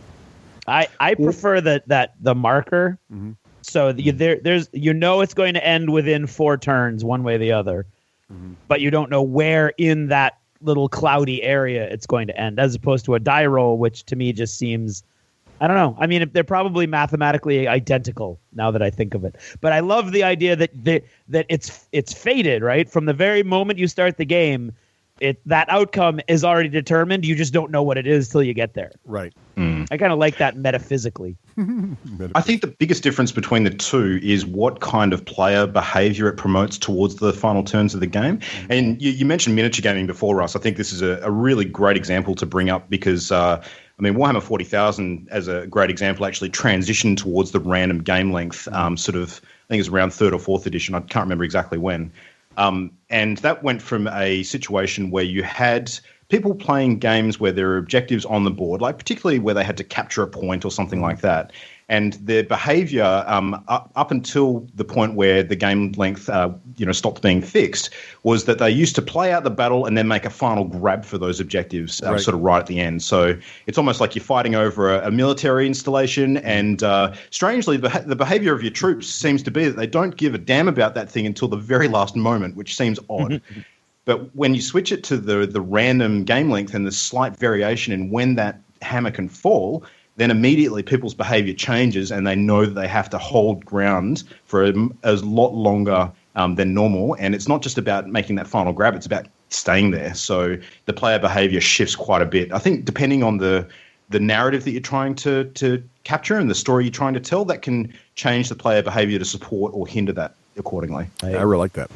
I think one example I wanted to give also of the I think it's exactly right, Luke. And one of the things I was thinking about with this whole random game length thing is what are some creative games we know of that force a game to end sooner, you do not go on forever, but not have to depend on the turn counter. And one of my favorite versions of this, and the only one I've really seen do it successfully, is Level 7 Omega Protocol when you're playing the campaign mode. So what happens is, in Level 7, and this is for those who aren't super familiar with Level 7, this is the dungeon crawler, but it's sci-fi, right? So think of like XCOM as a board game kind of thing. And the premise of this game, and it kind of helps to understand this, is there's a squad of sort of super high-tech assault squad going in on this base that's now been overrun by aliens, and you're starting at the top level and you're working your way down. So in the campaign mode, things carry over from level to level. What's really interesting is there's generally no turn limit in each level. The players, and it's players versus the GM, right? So there's one player who's the overlord. He's the bad guy, kind of like Descent. The rest of the players are playing the heroes. They're trying to work through your monsters and get to the end condition to end the scenario, but there's not really a forcing function, but there's a couple things that make it desirous for them to end quickly. One of them is there's a crisis moment that after this point, the monsters get tougher, and so getting done before then is important. But what's also interesting about the campaign mode about this game I think is really clever is the number of turns you go past sort of the crisis mode in the game, the amount of time extra it takes you to solve the first level works against you in the next level. So in other words, the overall time of your play makes the game harder and harder the deeper you descend. So there's an advantage for the players to get done early on earlier levels to have that extra time on the tougher levels later in the mission. And it's really interesting because the evil overlord just starts laughing maniacally as the players diddle around trying to spend an extra moment going for a loot crate or healing up before they go to the next level because wounds carry over. And so time, even if the overlord's technically losing the level, if it's taking the players a long time, he's sort of winning later. And it's a really interesting mechanic that requires the game to get done as quick as you can without sort of such an obvious sort of the end moment is round 10, which I thought was really interesting. Yeah. Yeah, and I think time, like in terms of game turns, can be quite cleverly hidden with the design of a game too. I mean, you don't need to count out turns by, saying turn 1, turn 2, turn 3. It seems almost a bit old-fashioned. I like the methods that very slick games like Pandemic use, where you have like a deck of cards that form a core part of the game, and a fixed number of them get turned over every turn, and that in effect is your turn counter. It's just not as blatantly obvious as a numbered track, essentially. And that's interesting too when the decks that have the games that have decks expire that expire the game. So decks that get smaller than in the game. What's interesting is, some of those games, there's advantages to burning through more of your cards, right? But it makes the game end sooner. So now you're trying to weigh, do I burn through my deck or I run out, I have less game time to play? And so there's some more interesting tactical decisions you got to make as you go forward too, which is really interesting. Good stuff. So what do you guys think about games that have like a sudden death kind of ending? So where it's literally hands down, dice down. As soon as one person fulfills the objectives, then basically that's it. Nobody gets a chance to reprise. You mean like as soon as they reach that point, the game ends and they win? Yeah, exactly. And everybody else essentially loses. They don't have a chance to contest it. I don't really like that. I feel like those games quite often, to me, once you get behind a bit, you're kind of like you sort of fade out.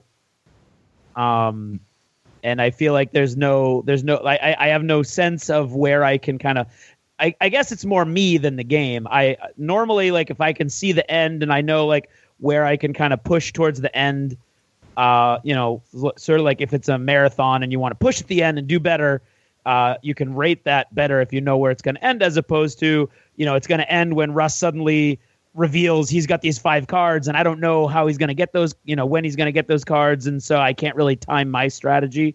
So I find that vagueness to be frustrating personally. Well, I think, Luke, like it is a good example is Rune Wars, for example, the board game where as soon as a player gets the whatever number runestone, I think it's 5 or 6 or 3, I can't remember the number, but as soon as you capture that next runestone, you win.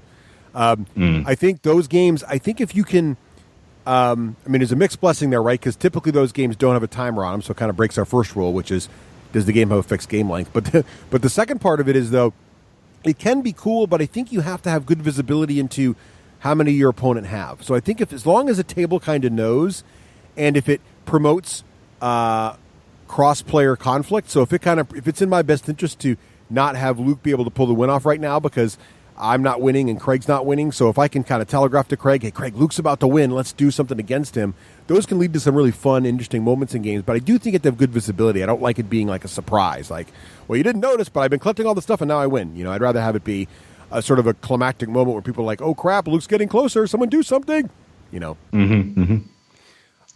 Absolutely. I think that segues us into victory conditions, though, right? So I think what you're kind of hinting at, Luke, is like, what are the ways we want to track the way you win so you can kind of tell, right? And I think the obvious one, but again, it's sort of like, it feels kind of like cheating because it's so obvious, is the victory point tracker, right? So, the classic edge of the board victory point tracker where everybody has visibility into what each player has, and so you just kind of know where everybody stands, and there's not really necessarily a random element unless there's some endgame victory bonus scoring situations, right? I'm thinking kind of like of Lords of Waterdeep, where there's victory points, but then you could have at the end some additional conditions that give you bonus victory points you didn't know, right? So all of a sudden it looked like Luke was leading the whole game, but all of a sudden Craig throws down 20 bonus victory points at the end because he had a certain combination of cards that worked out for him, right? Right. It's like the double or nothing sort of situation. Yeah, exactly. Yeah. What do you guys think of like the edge of the board victory point tracker sort of concept? I think the edge of the board method is kind of old-fashioned these days. I mean, you tend to find a lot of games that actually use victory points as an individual player tracker that they kind of keep in their possession, like almost counters or chits or something like that. And that is quite handy because you can play that one of two ways depending on the type of game that you're dealing with. You can have victory points that are open and visible to all players, which of course informs player actions and how fast you want to try and contest an opponent that looks like they're moving towards the end game. Or you can have hidden points, and the hidden points can take one or two shapes. One is that they're completely hidden; you have absolutely no idea how many points they have because maybe they've actually been collecting chits from the middle of the board that have a variable value underneath them in terms of how many points they award. Saboteur, the card game, is a great example of that. So when you actually dig towards the gold nuggets and you get your selection of the victory point deck, if you like, you could be getting between 1 and 3 nuggets depending on which cards you draw. Right. But the other one, too, is you can have the hidden victory points that aren't actually hidden if you've been paying attention. Right. So Dominion, great example. So you can actually play a game of Dominion with a group of other players, and you can see when they purchase victory point cards for their deck. Right. But, of course, it's in their deck, so it's hidden. You don't actually know what's in there unless you've been paying attention and actually counting them as the players purchase them from the stockpile in the middle of the board. Right. So that really rewards crafty, sort of attentive play as opposed to, keeping everything under lock and key. So, yeah, I like that quite a lot. Yeah. What do you think, Craig? What do I think about what? About victory points on the edge of the board. the around the edge of the board. Yeah, right. The classic victory point tracker system. Sorry, I'm like having a rough night. I do think it feels old fashioned, but at the same time, I kind of like it because the best of both worlds for me would be like Waterdeep, where you can gauge basically where you are. And you also have like your little secret things, and you have your little secret things, and he has his little secret things. So you don't really know, and it's kind of vague. The other thing I was thinking was Spartacus, right? Which kind of has victory points, but it's that prestige. And the issue with Spartacus, of course, in two different categories is one, it's not a written logical progression. You can go backwards and forward. So as soon as somebody reaches 12 at the end of a phase, the game's over. But everybody's got a chance to knock them back down. So you kind of have to wait to make your move until you think like you're in the best position possible. So I kind of like that. At the same time, it also gives a great opportunity for controlling the length of the game, which is another aspect of Endgame mechanics that I really enjoy, which is these games that you can play the same game as a quick game or a whole afternoon game. Right. Yeah.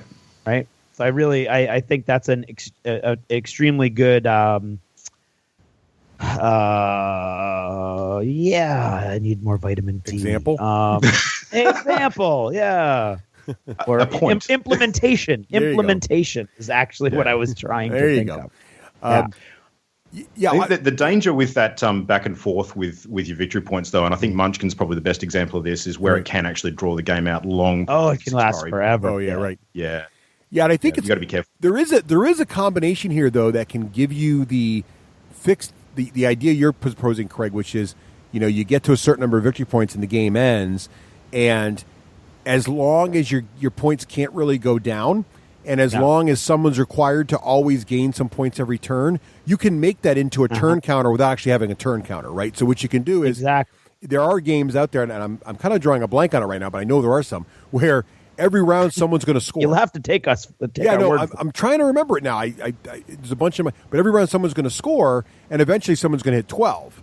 And the only question is everybody going to score a little bit each time, and it's going to take super long, or is Craig going to win every hand essentially and hit 12, right, or whatever the mechanic is? And I think that's probably not going to happen. That's kind of a clever way to do that. What do you guys think of player elimination? It feels kind of old-fashioned to me. What do you guys think? What do you think, Luke, about the idea of player elimination and being sort of the last man standing as a victory condition? I think it's good in certain circumstances. I mean, it never feels good to be eliminated from a game, right. Because especially if it happens early. You kind of you're like the poor kid who didn't get picked for the soccer team at the edge of the field, just looking wistfully at his friends having a great time. But I think there are times where it actually can be okay. And that's when the players that get eliminated either have a way to re-enter the game, possibly at a disadvantage, or they actually have a continued part to play in how the game plays out. Now, you've got to be really careful with the second one of those because, of course, it can create a situation where there's a bit of king-making happening. Mm-hmm. So someone who gets eliminated, if they can influence the remaining outcome of the game, of course, they might want to enact some revenge on the person that eliminated them and unbalance the game somewhat. So, but if they have a way to continue to have fun and play, even though they're not necessarily going to win, they can maybe contribute to a team victory, then that can be kind of good. Yeah. I think that's right. What do you think, Craig? I don't really like player elimination, except in the instance like where Luke just said, if there's some way for you to stay sort of involved or even just rooting along, maybe. But for the most part, if it's a short game, yeah, I guess if your turnaround is going to be like you're coming right back again, that's great. But if it's a long game and you're knocked out, I think that feels old fashioned to me. Yeah, I think, it doesn't get when I sit down to a game, I really enjoy the idea that I'm sitting down with a group of my friends and we're all going to have a good time. And when the game's over, we're all going to be done, as opposed to we're going to have a good time and then Pete's going to get knocked out and then John's going to, and the times I get to play games with my friends is usually more structured than that. So it doesn't really fit in with like, oh, so you're going to get knocked out and then do what? Hang out until the game's over. So it really doesn't situate well with how I like to consume games. Right. But I remember the good old days when there is some certain satisfaction in knocking out your opponents. Right. Oh, it feels great. I think Risk is the example of a bad game with player elimination where you can, the game goes on for hours after the first guy's knocked out, right? But then you have games like Werewolf where if it's really fast, you can, be back in playing again, and it's kind of fun to watch the results, Right. So yeah. I think there's a balance there. I think you guys are right. If it's a repeating round game and there's like quick, think of Cash and Guns, for example, games like that where there's kind of like player elimination, but not really because there's another round right after it, Right. Yeah. So I think, I guess Werewolf is the exception that proves the rule for me because I don't mind Werewolf. Yep.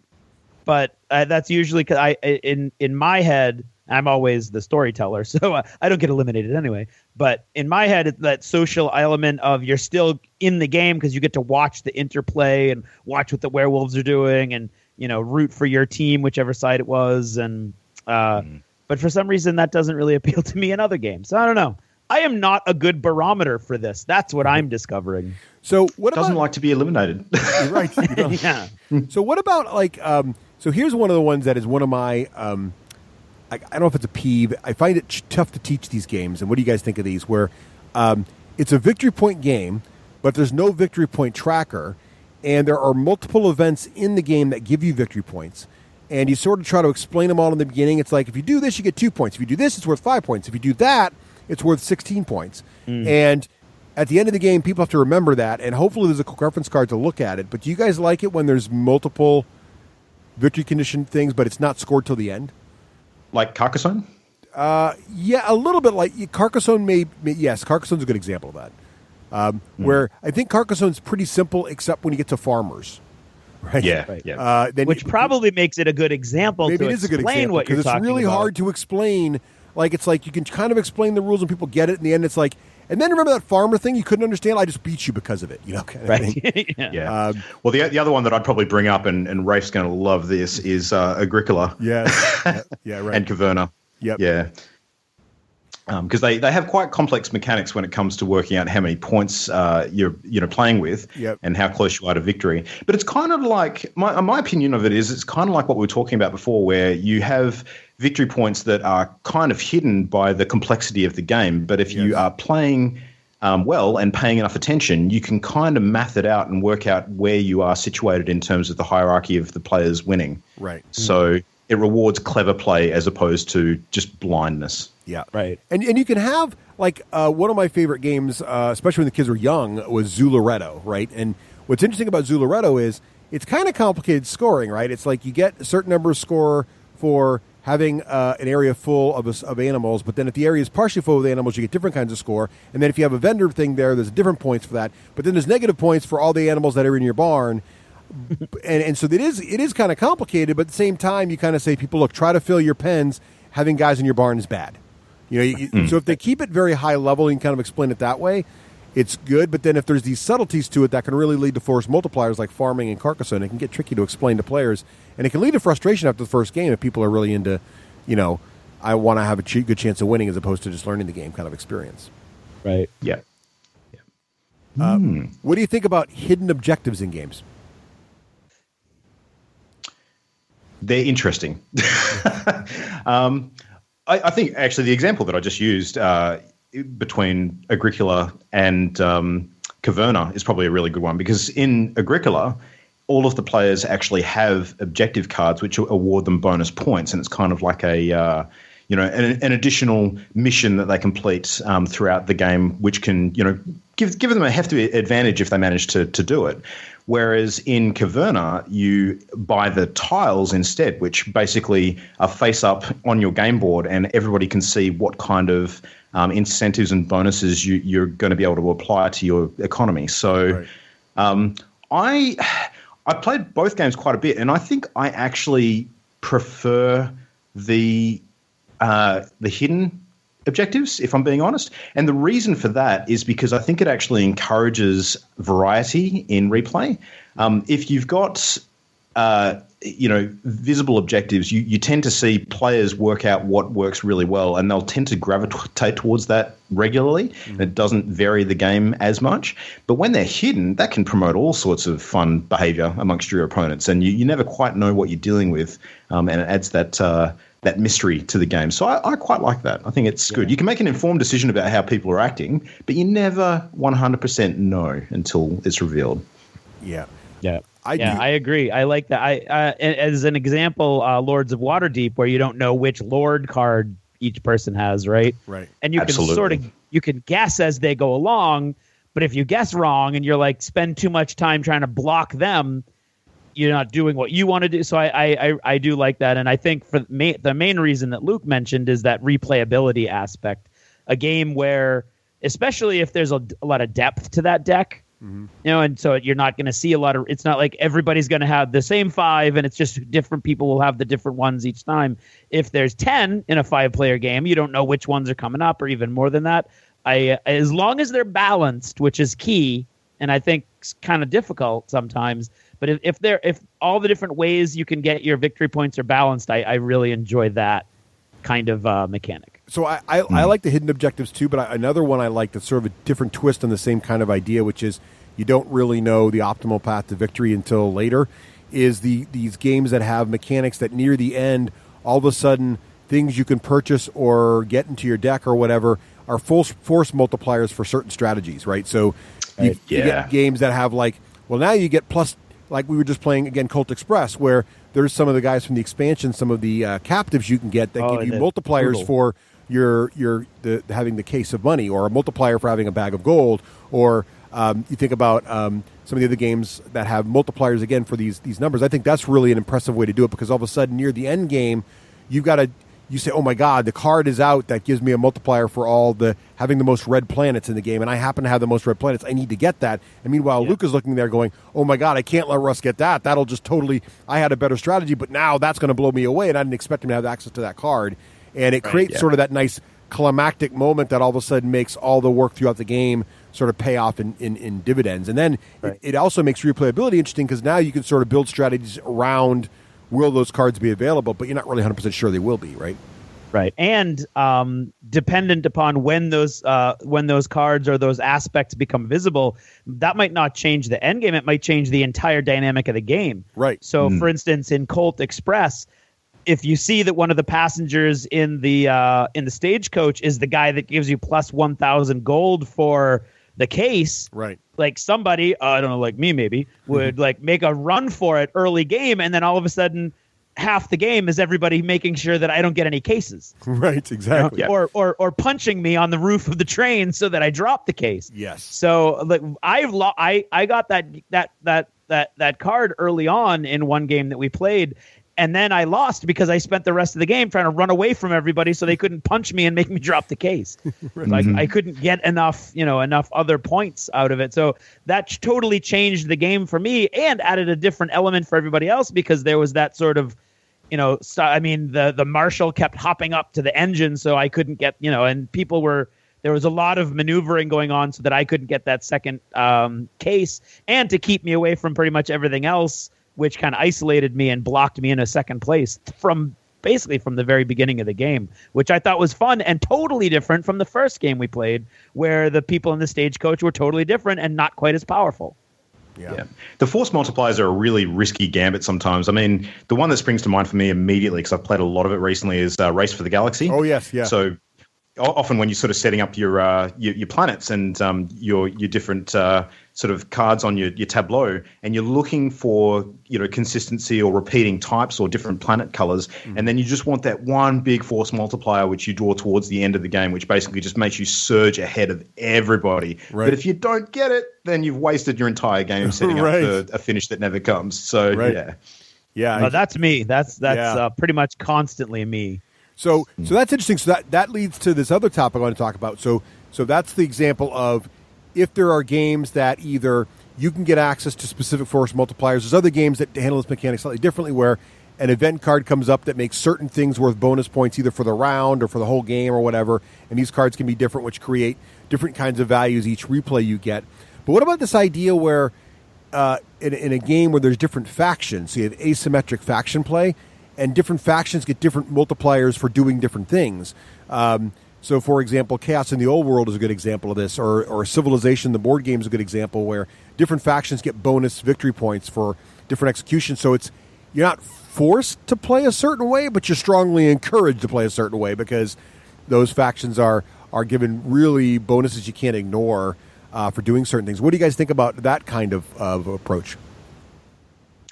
When the path to victory is kind of baked into the asymmetric play, I think it can be a bit different. So I think multiple victory paths, you've kind of got two ways you can do that. You've got the way that Chaos in the Old World, as you mentioned, does it, where the faction that you actually take and play as for the game, so the Chaos God that you're representing in that case, plays strongly in a particular fashion. Really, you don't have as many paths to victory because there's a couple of them that you're less likely to do with that faction, if we're being fair.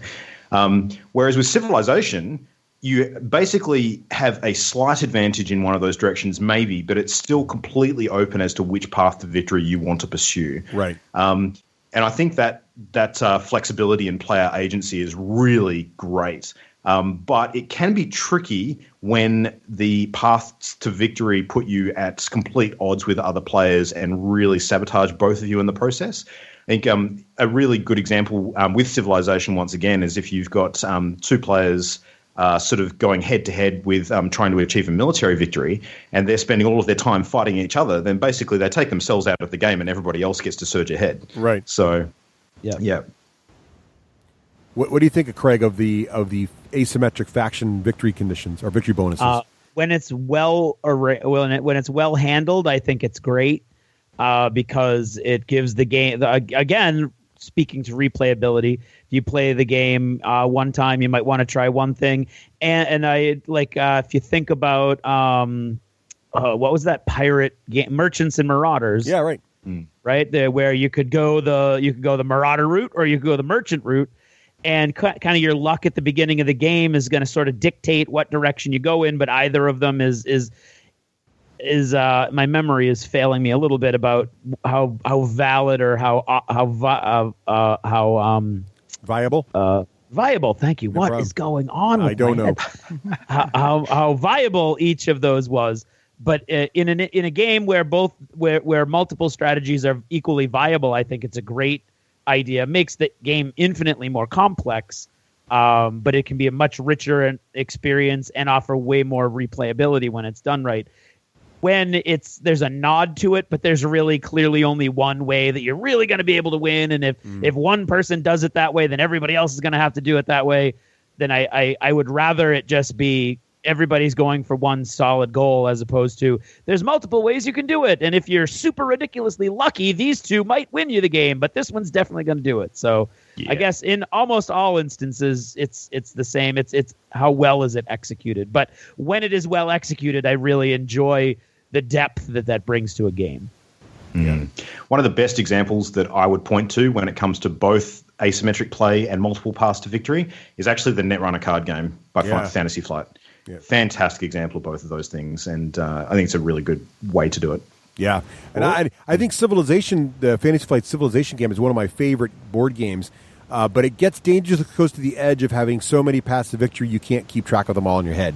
So like it's on the, I think it succeeds, but I wouldn't want any more options. Like, you know what I mean? Like, you got to kind of watch. Well, is someone going for a culture victory, or are they going for a religious victory? Yeah, where are they heading? And to watch that with like a full five-player game can get overwhelming sometimes.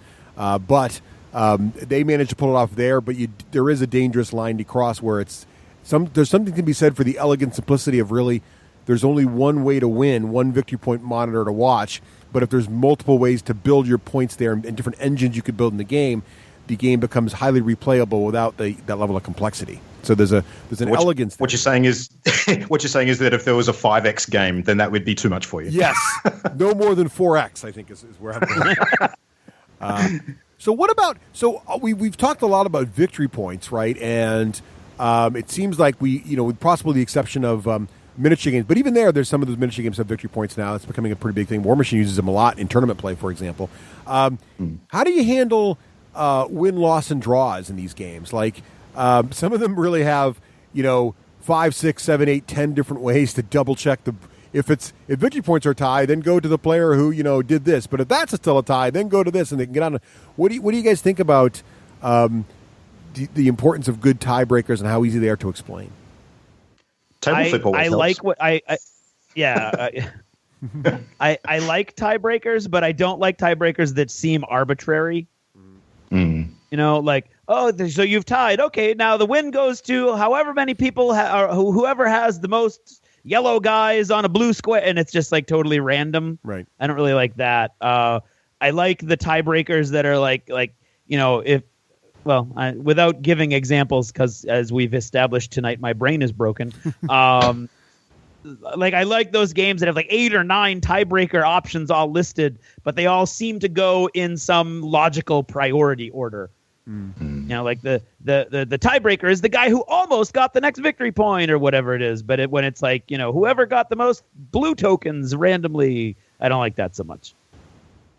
Yeah, I think an elegant game in its design is one that doesn't have to have multiple layers of tiebreakers to actually determine who wins. Right. I think that's a sign of a well crafted game. The tiebreakers are necessary because I think at the end of the day, people will often prefer to secure a win rather than have a shared win.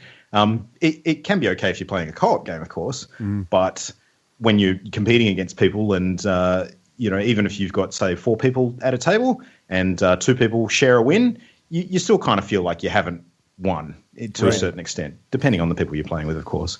I think having a method to break those ties is good, and one that you can kind of work out very quickly on the spot that's not arbitrary, as Craig said. One of my pet peeves is tiebreakers that have absolutely nothing to do with the player's activity during the game. Right. So say, for example, if a game tie is broken by whichever player went first at the start of the game, I mean, how can you change that when you're midway through? You can't. That's something that gets determined before you even, roll your first die or move your first piece. So, yeah, I like the ones where basically it's a victory point game, but for tiebreakers, you're going down to the resources left.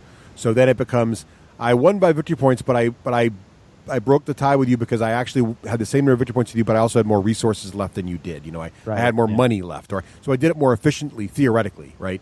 Or I built more buildings or something else. But the tricky bit to that is you need to, to your point earlier, Luke, when you tell people up front how to win, I think you have to also tell them the tiebreaker conditions as well, or that will lead to some, can be some arguments like, well, I would have had more money if you told me it mattered, kind of things at the end. Absolutely. And then it gives an advantage to veteran players who see the ties coming and know what to do to kind of be prepared for that. Yeah. So you do have to kind of spend that moment, and that's why when there's a long list of tiebreakers, it gets ugly because now players are overwhelmed with the things they got to have, right at the end to still have a chance to win.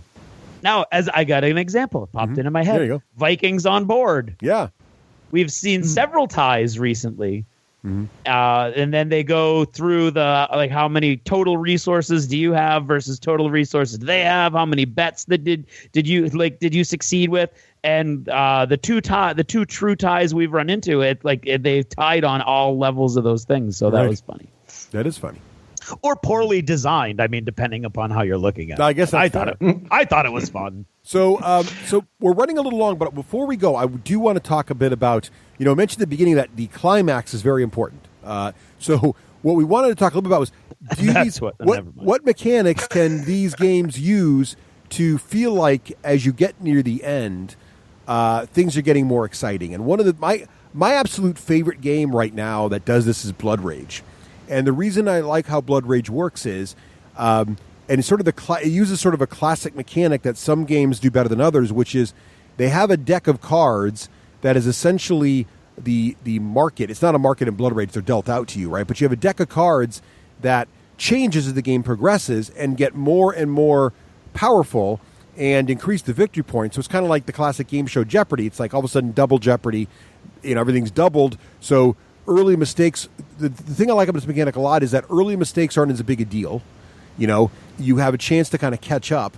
So if you were learning the game with veteran players, the player who goofed in round one it's not a big deal. But secondly, it all of a sudden makes the later rounds even more impactful. It makes it more impactful thematically because now you're playing cards that have more thematic and cool story around them.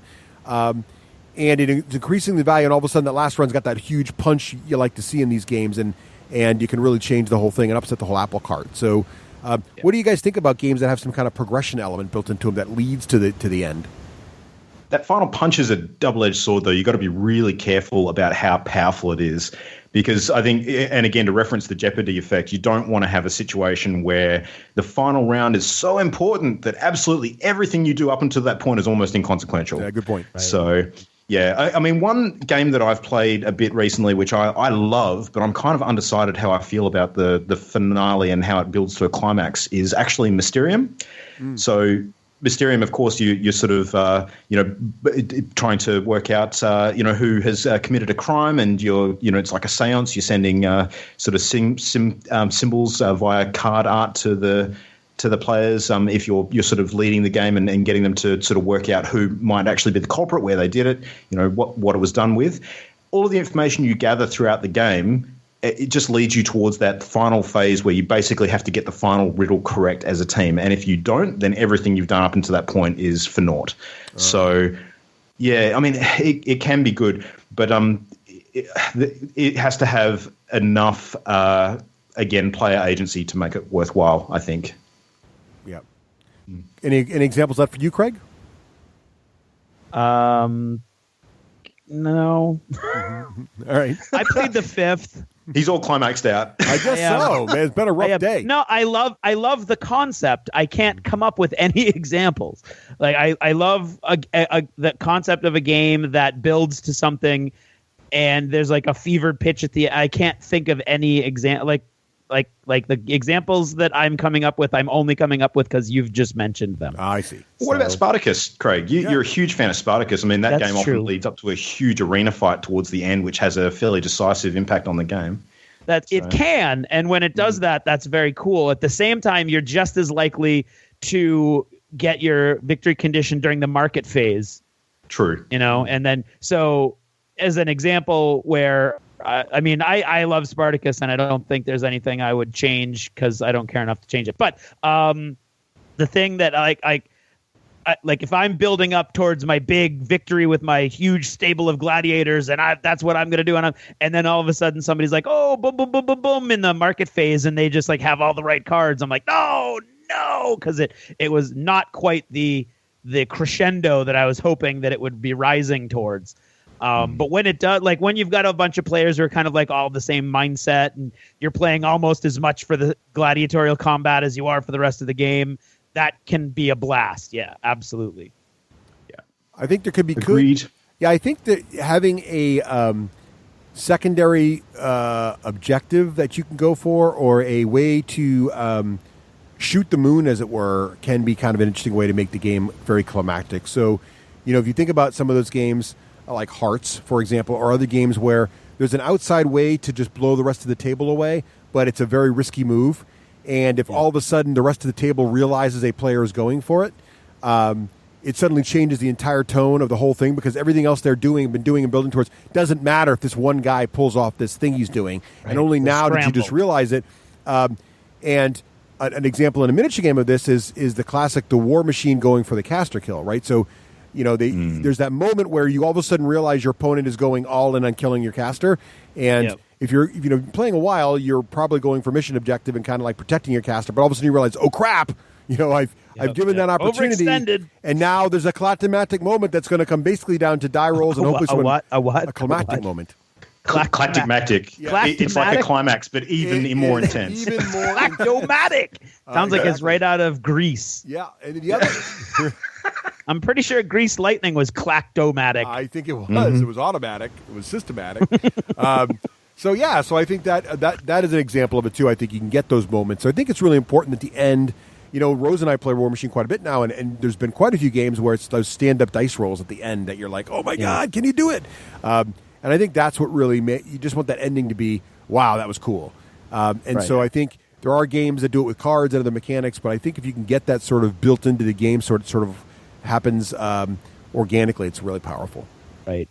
And that caster kill is like the golden snitch moment in that not only is it a win condition, but it's also a catch-up mechanic too. So if you're getting absolutely flogged in terms of the game score and the number of pieces that you've lost in your force or whatever else is kind of grinding out the end result, if you've got that one high-risk maneuver that you can use to put yourself back in the game, that can be a really climactic way to suddenly snatch victory from the jaws of defeat, and can be quite cool to see. Yeah, it's also a guilt-free way to concede.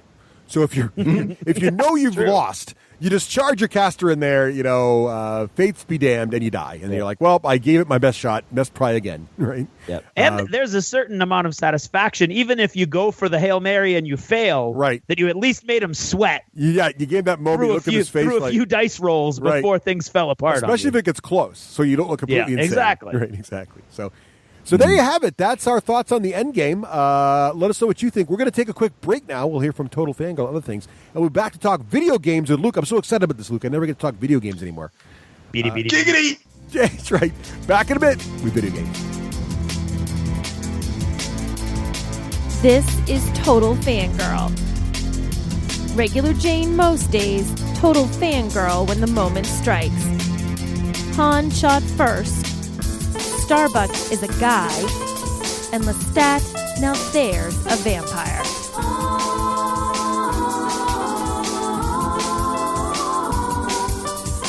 Hey everyone, this is Nicole, your Total Fangirl. You can follow me on Twitter at Nicole Wakeland and check out my blog, TotalFangirl.com.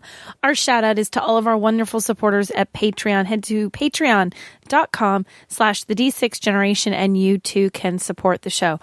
Halloween is just a week away. A week? I think it's a week and 2 days. So it's almost Halloween. And then comes Thanksgiving. And then comes Christmas. And I'm not jumping the gun and like going right to the holidays. So all of you stop yelling at me. I'm celebrating Halloween. We have goofy blow-ups in the front yard, like Minion, big yellow Minion. He's dressed like a pirate. And we have these pumpkins that we've had forever. And we turn our Christmas reindeer seasonal. So he's currently a Halloween reindeer. So I'm all about the Halloween. We got our king-size candy bars to hand out. We're good. But there are some things that if you want to do to celebrate the holiday season, that you have to do them early or they're gone because things come out so early. So despite firmly wanting to celebrate Halloween and then celebrate Thanksgiving and then celebrate Christmas, I found something sitting on my desk when I came home from being on the road for the last couple of weeks that is very Christmassy, and it's not even Halloween yet, but it made me so happy. I picked up the box and I hugged it.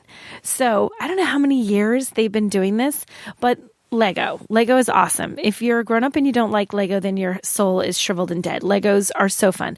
And there are Lego advent calendars, and they've had them for a while, and there's different kinds of Lego advent calendars you can get. Sometimes they're like people, just like people calendars, like different like minifigs and stuff in it. Sometimes it's like a city theme. Sometimes they've tried to do it. I forget what the little cutesy sort of girl-themed one that they do that the girls liked, that they came out just for girls. But people, they also do a Star Wars one. And the first time I saw this, I wanted the Star Wars one so bad. And I think they're like $40, so they're not cheap. But they do have, 25 days worth or 24 days worth of little mini figs in there. So, you've got cool stuff. And some of them are like complete figures, and all you're doing is like giving a guy one little part, like a little thing to hold in his hand. And others of them are little tiny things that you put together. They might have like 5 or 10 or 15 little bitty pieces. I got the Star Wars one because Russ gave it to me. And first you open it up, and when you open up the thing, there's like a whole landscape. Like looks like there's a little bit of Hoth happening, and then there's like some palaces from, oh my God, I forgot the name of the planet. We're at Naboo. And it even looks like there's a little Jabba the Hutt, but then there's like little candy canes and stuff around it. Because this isn't holiday, this is Christmas. I mean, we're doing Christmas here, people. It is actually Christmas, so there's Christmas stuff on it. There, like the stuff is decorated with Christmas trees, and there's some wreaths, and you look in the background, and there's even like a Chewbacca made out of snow. So I haven't opened it yet. Because, again, it's not even Halloween. But this had to happen now, because if you wait, like if you go to the store at, say, the beginning or middle of November, they're like, no, those have been gone for like a month and a half, lady. So you have to buy them as soon as you see them. And you only can see a couple of things, but I'm already super excited, and I cannot wait to actually see this for real. According to the box, and so help me if this box is lying to me, I'm going to be so upset. You have no idea. I'm going to have to be all ragey. On the box, there's a Chewbacca minifig. But he's like snow Chewbacca. He's white, and his little bandolier is red and green. Because Christmas. There's a Christmassy version of Chewbacca in here. So I am really trying to hold on to the Halloween spirit and not get sucked up by the Christmas spirit. But Russ bought this for me, and it was sitting on my desk. I got home at 1:00 in the morning from a flight all the way across the country, and this like totally made my day. So why am I telling you this? Because I'm excited because it's a nerdy thing, but also if you happen to be looking for the Lego Advent calendars that have Star Wars stuff on it, people, they have arrived. So go get yours, and then we can all play with our official, it had a name for it. It calls it Snow Chewbacca. We can all play with our Snow Chewbaccas together.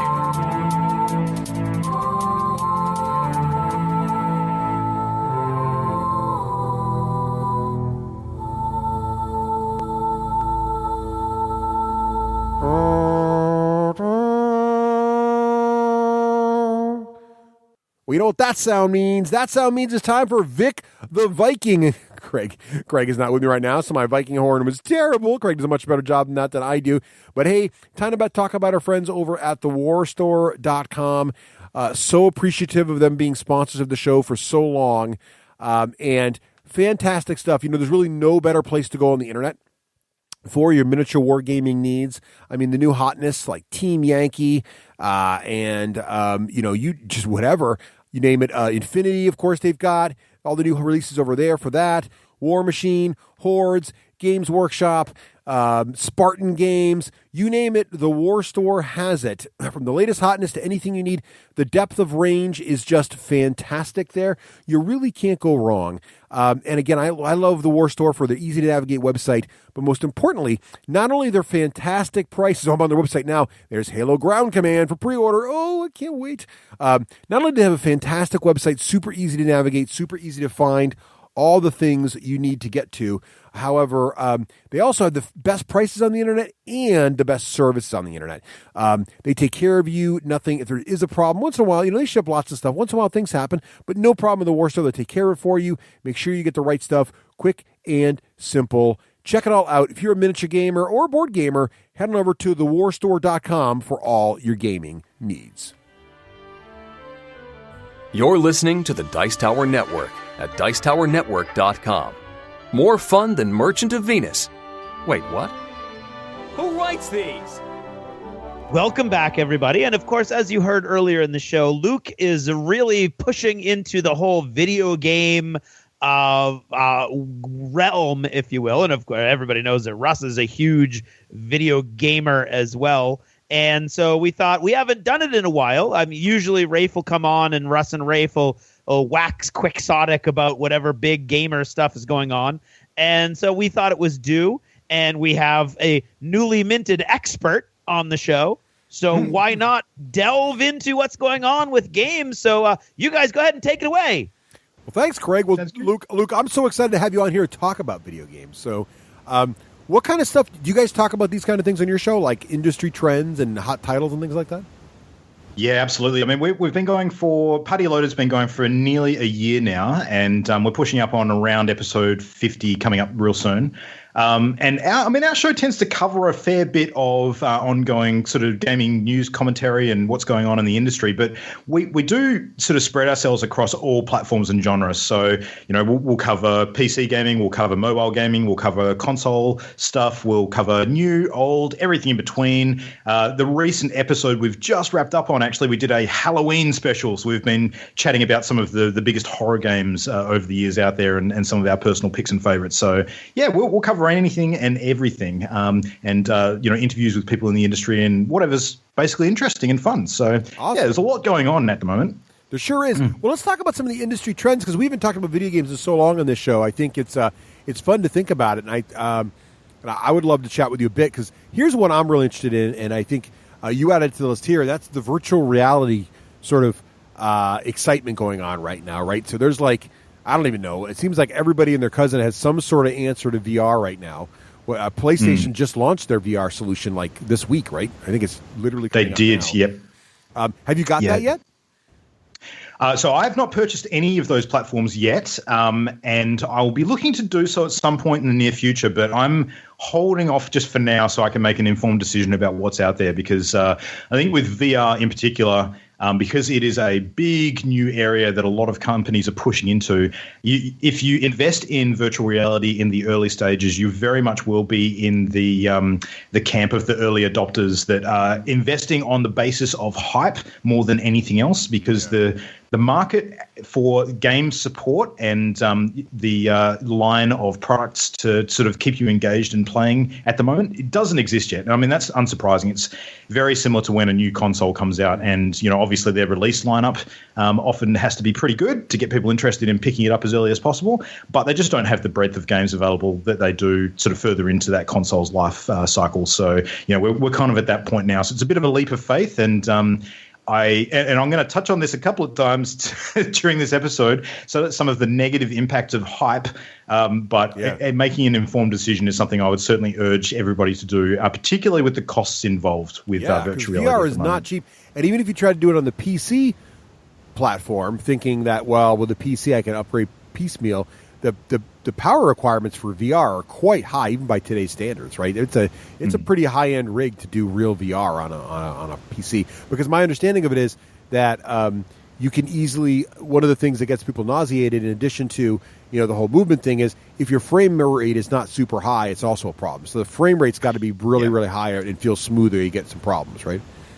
Absolutely. I mean, there's a lot of sort of tracking issues with VR games that can cause a bit of nausea. And I would liken the feeling to, I don't have this problem, but a lot of people do. People who actually read books in cars or moving vehicles and feel a bit ill as a result of that motion and sort of keeping their eyes fixed on something. It's a similar kind of nauseating feeling. And with virtual reality, you have no escape because you have a headset on that is all encompassing. So the only way you can kind of break yourself out of that is to take the entire apparatus off. It can affect you quite a bit. The jitteriness and anything that kind of pulls you out of that suspension of disbelief are the things that kind of make you feel a bit ill. So anything that's not capturing, I would say the bare minimum you want to shoot for when it comes to your frame rate is probably a 60 frame per second machine. 90 is even better. The human eye can't discern a lot more than that. So anything that you read that says that, virtual reality must be viewed in 120 frames per second, don't believe what you read. It's not quite as dire as that. But, yeah, it does mean that there's a significant expense involved in sort of getting a rig that'll support that kind of thing. Do you think there'll be enough information by this holiday to make it? Because so I'm not a real big VR fan because I do get nauseated pretty easily. And I tried some early VR, that may have been a mistake. So I'm sure it's much better than when I used to play with it. But my daughters are both showing a lot of interest. And so I'm wondering, is this holiday season too soon to make the move? Should I wait and see what happens next year? Do you think it's more of an augmented reality thing? Is the HoloLens way Microsoft's going? Is that more where you think it's going to go? Or do you think it's are there two different forks here? Are they different things? What are you thinking? How mature are we here? Is it still really early days? Well, let's do a quick roundup of some of the big players, and that might help people make a bit of an informed decision as to what's out there. So, I mean, the thing is that VR has been around for a while now. I mean, we've seen this exist for a number of years, and Nintendo actually had a bit of an aborted attempt into VR a long time ago, which probably hurt more than helped the idea of virtual reality becoming mainstream gaming. The thing that changed, of course, is a little company by the name of Oculus that had ran an extremely successful Kickstarter a couple of years back. And actually to the point where the product that they were developing got noticed by some of the big players in the industry, no less than Facebook, who actually swooped in and purchased their company for a little over $2 billion. So, when a company like Facebook believes in the future of virtual reality, not just as a gaming platform, but for many, many other things too, like, social media sort of engagement, mechanism, being able to, immerse yourself in other versions of media and technology. Like, I mean, think about if you were the Olympics or a really high-profile sports event, or going to watch a wrestling match or something like that. If you could put a headset on and actually be there without having to travel and worry about all the ticketing and the sweaty people and the crowds and all that kind of thing, wouldn't that be something worth considering? So. Yeah, I think it's a lot of the non-gaming stuff that appeals to the mass market, and that's why a lot of companies are sort of paying attention and starting to invest. But there's a lot of solutions out there, and you mentioned AR before as well, so not to be confused with augmented reality. The key difference between the two, of course, is that virtual reality sort of replaces your own reality by having an all-encompassing immersive experience, usually derived from a headset that sort of covers your vision completely. And sort of puts you in that environment. Whereas augmented reality kind of projects an image or uses aspects of your existing environment and adds elements to that. So similar to Pokemon Go on your phone.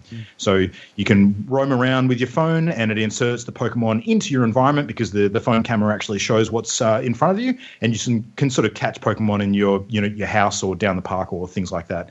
The Microsoft HoloLens is kind of the big name that's pushing forward into the augmented reality space. And I'm sure there will be others in years to come, but it's a little way off yet as far as development goes. There's been some big media stuff surrounding that at large games conferences. I think E3 in 2015 showed an incredible demonstration of what could be possible with Minecraft and AR through the HoloLens. The unfortunate thing is, though, there's a big theory out in the industry that quite a bit of that presentation was actually staged and didn't represent what was actually theoretically possible at the time. Whether that is or not the case, we don't know. But if you do watch that video, just watch it with a pinch of salt, because there still may be a bit of distance to go before what's seen there is entirely possible for consumers. So, but all right, the big three. So VR at the moment, there are three platforms that you're probably going to be considering if you're looking at getting into VR, not including the Samsung Gear VR or some of the setups like the Google Cardboard that involve basically putting a smartphone into a box and strapping that to your face. That's something you can do as a real budget model, but don't put a Galaxy Note phone in there because you might burn your face off. So, all right. We've got the Oculus, we've got the PlayStation VR, and we've got the HTC Vive. So what do you know about those three? I know Oculus started off big, but I think that it's more people seem to be leaning more towards the Vive than in terms of it than the Oculus. And I feel like the PlayStation is probably the most accessible, though, because you're at the console level, where the other ones require a PC, which means you need to have a really good rig, which means you can't just be an average consumer. You really have to understand essentially assembling a PC, whereas with the PlayStation option, you can just basically buy a console, strap and get everything you need. That's as much as I know. That's essentially right. Yeah. So, I mean, the Oculus and the Vive are definitely the higher end headsets as far as cost and quality goes. They do fetch a much higher price as a result of that, and they do require a fully built gaming PC to handle the load.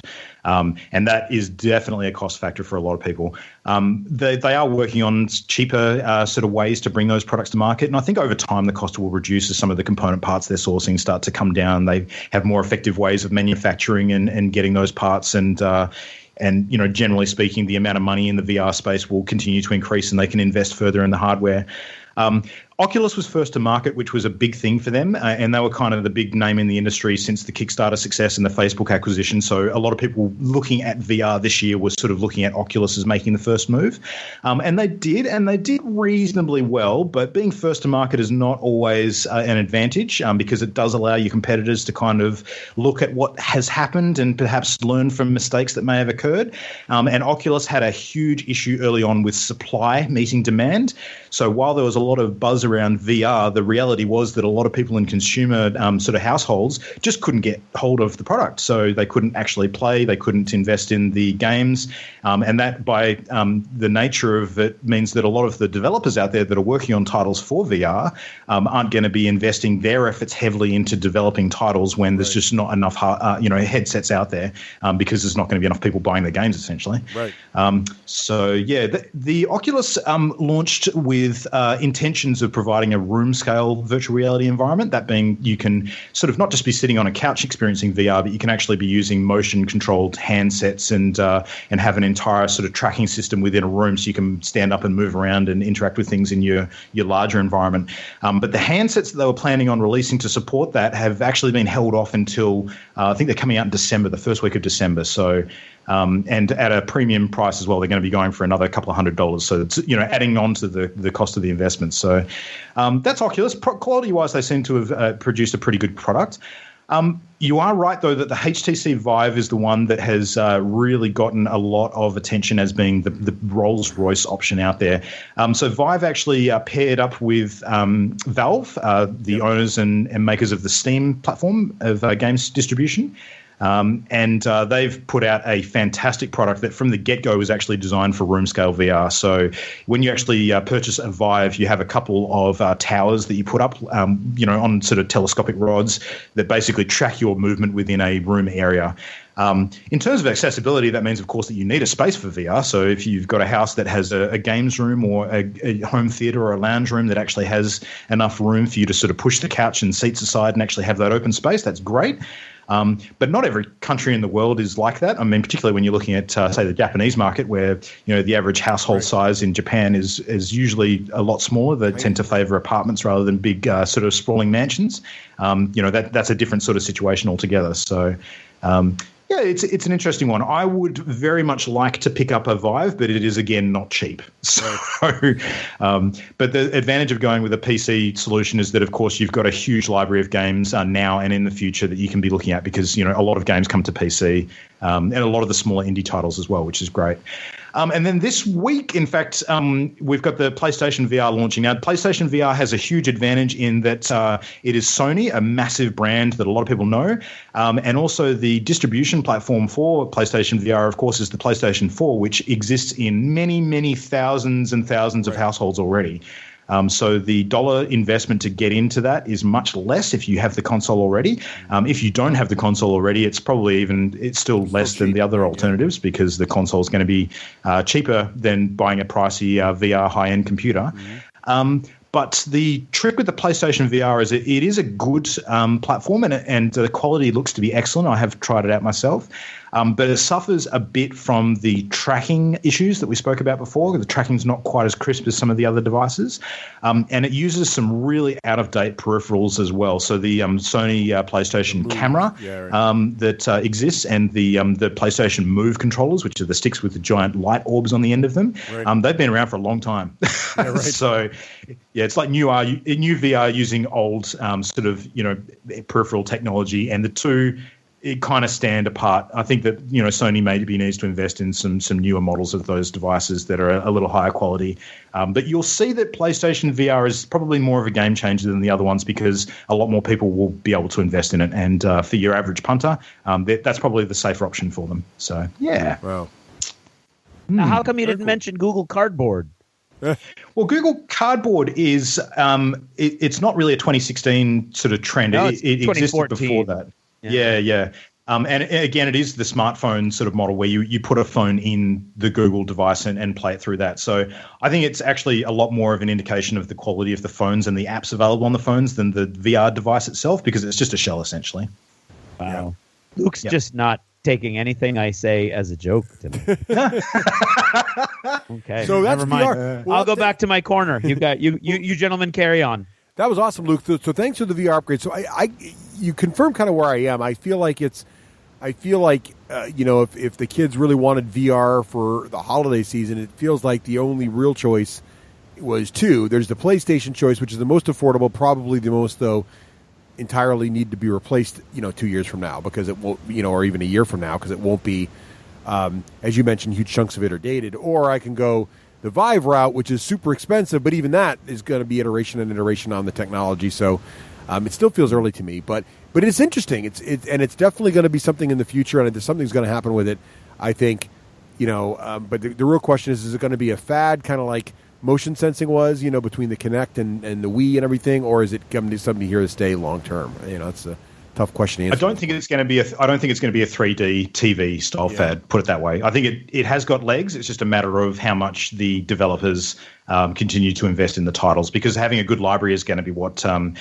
Really, what you need is you just need one or two really high profile titles to get the movement going. Because if a company was to release like a Halo or a Mass Effect or even a Super Mario sort of VR, some of those extremely well-known titles that could theoretically translate into those sorts of environments, that would be what is needed to get people investing, because they just don't want to miss out on that experience. And that's where At Microsoft, the moment, we don't have that. Yeah, that's where Microsoft's trying to marry it to Minecraft, right? Because that's the franchise that's huge too for them right now. So, which is a wise move. Yeah, I think so. So speaking of consoles, another trend I think that's interesting is I think most of the major console manufacturers have kind of said, you know what, there's not really going to be any more new consoles. We're just going to make iterative improvements on the consoles, and they'll just keep running the old games, but if you get the newer version, it'll kind of run it faster, kind of moving the console model almost to the PC model, where you're just taking advantage of better and better hardware over time. Is that something?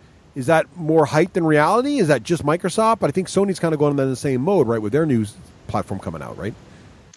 Yeah, it's super interesting, actually. I mean, what we've traditionally had up until now is a console cycle where a console tends to release and, around 4 to sometimes 6 years later, they'll bring out a new console model. And again, everything's upgraded, new hardware, new peripherals, new games, that sort of thing. I think things are moving at such a rapid rate now that Sony and Microsoft in particular can't really afford to do that anymore.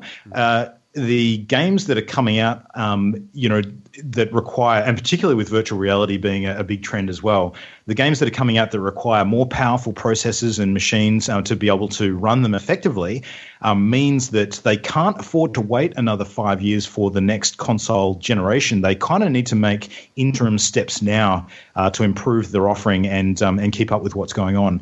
But it comes with an inherent risk too. And I mean, whenever you have a new console generation, you tend to leave the previous generation behind unless you have an incredibly effective method of offering replayability of past titles, so that backwards compatibility.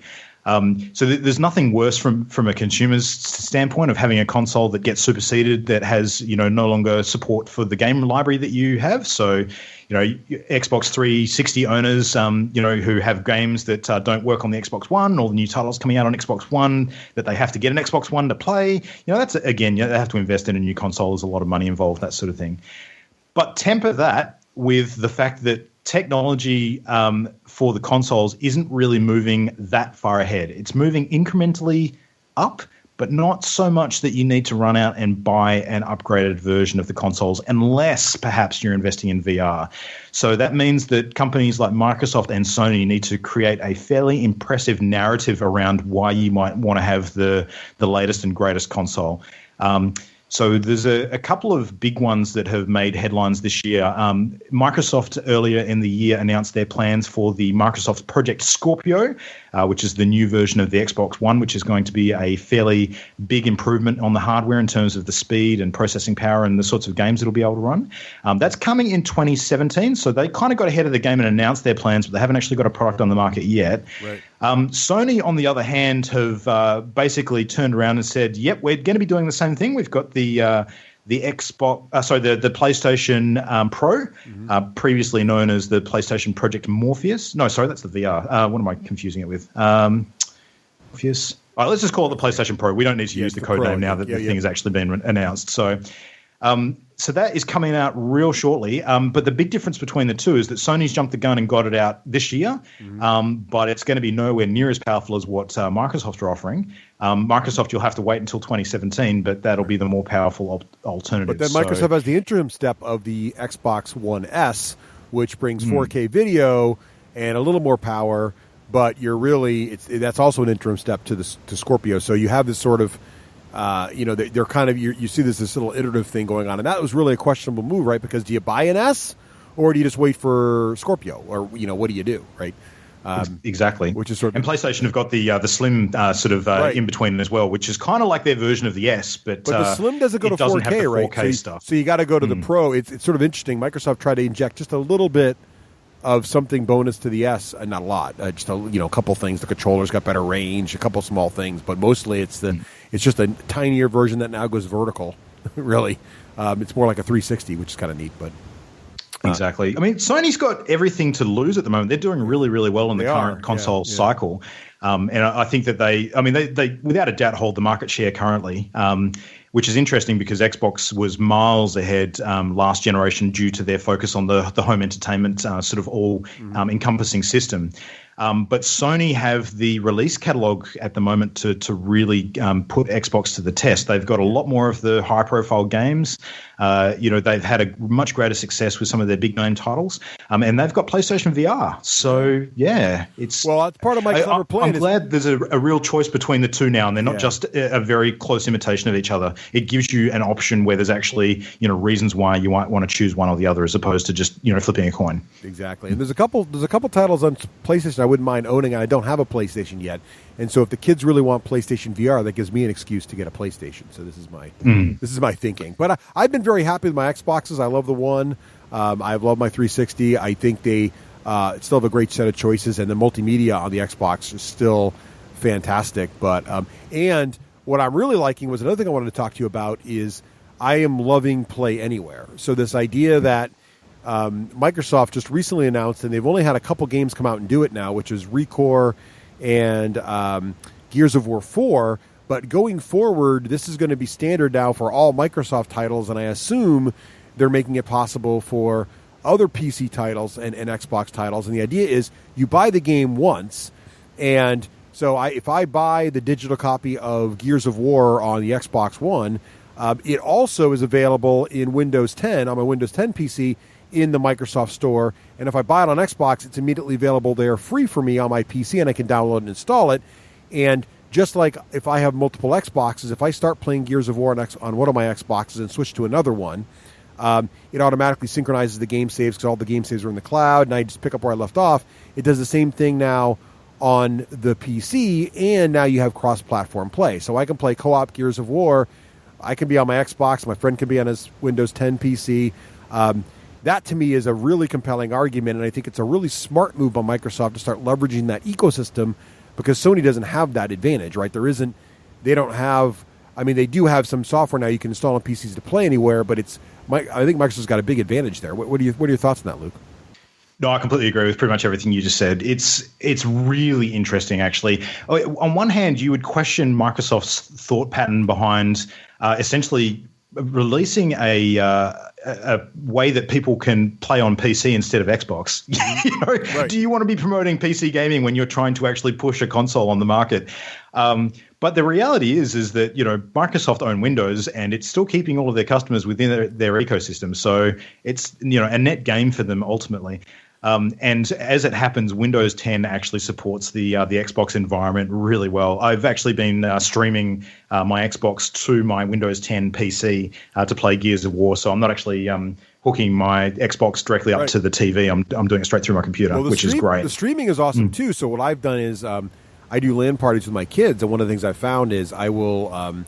I have a couple Xboxes in my home. I replaced my set-top boxes with Xboxes, and I killed cable, right? So I have several Xboxes in the house for that purpose. And if the kids all want a game and have a LAN party in the kitchen, we just break out our laptops and stream all of our Xboxes directly to the laptops. The laptops are low-end machines. They're not powerful enough to really run Gears of War well, but they run it fine because they're actually streaming from all Xboxes, and Xboxes are running in the end. And I think, though, it does seem a little like a weird move if you compare it to the console, market. And why would you cannibalize your console sales? But it makes a lot of sense if instead of you look at Microsoft versus Sony and you look at it as Microsoft versus Apple. So what Microsoft has really done is they've said, Apple has this ecosystem, right? And you can do stuff on your iPhone, which is essentially their gaming platform, and you can do stuff on your Mac, and you can buy stuff on iTunes on your phone, and you can buy stuff on iTunes on your Mac, and it all is in the same ecosystem. You can watch it anywhere and do it anywhere, and it's all linked.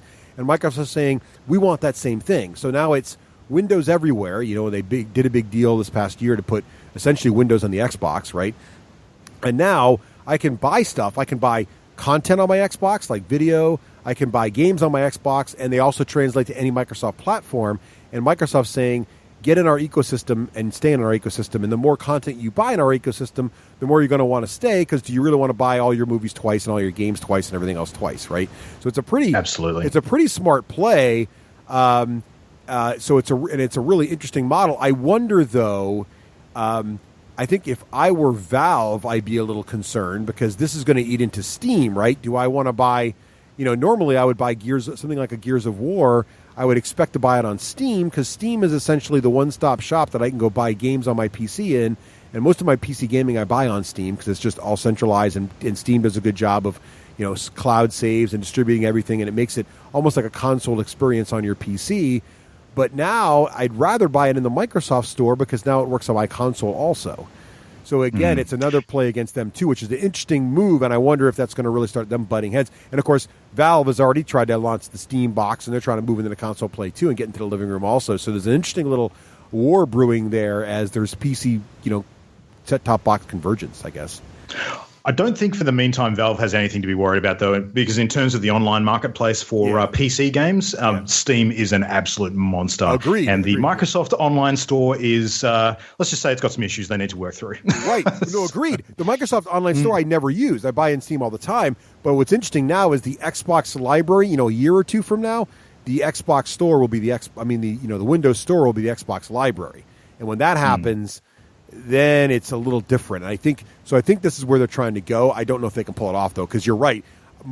I love everything on Steam because then when I buy a new PC or want to, I have all this great Steam sharing, right? I can buy a game once on my PC. My daughter can load it up on her laptop and play it. If I'm not playing at the same time, it's sort of like Xbox. I can have one copy played in multiple PCs.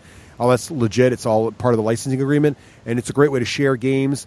There's a lot of cool things you can do with Steam, so I'd much rather buy things. Steam is still a better gaming experience on a PC than Xbox than Microsoft is. So it's really interesting. But I wonder as my library grows of Xbox titles that happen to play anywhere, if my views on that will change. So I'm curious. It's an interesting move by Microsoft. We'll see what happens. It's kind of funny when you think about the core reasons why people own consoles versus own PCs. I mean, usually people will pick up a console because either A, they don't want to spend as much money as they would see spending on a high-end gaming rig, or B, they want to have something that is actually to a certain extent fixed in time for a number of years that they don't need to upgrade constantly and replace components for. And that's that's the downside of having this mid-generation sort of console upgrade. You're effectively breaking that chain and giving people a reason to maybe want to upgrade or replace their console mid-cycle, which removes one of the big benefits there. But again, the cost of owning a PC still probably eclipses it. I'm a PC gamer at heart. I probably try and play everything on PC first and foremost because the content library you have eclipses anything that you could possibly offer on consoles, because a lot of the stuff that appears on consoles is available on PC also. Right. And if it wasn't for those things, I think, the PC market would dominate absolutely without question.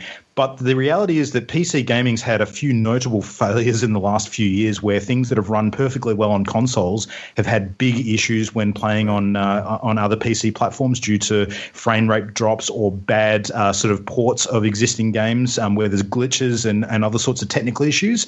There was a huge one last year with Batman Arkham Knight, where they actually pulled the PC version of the game off the market for a number of weeks while they fixed those issues, and it was a really bad look for Rocksteady at the time when that happened.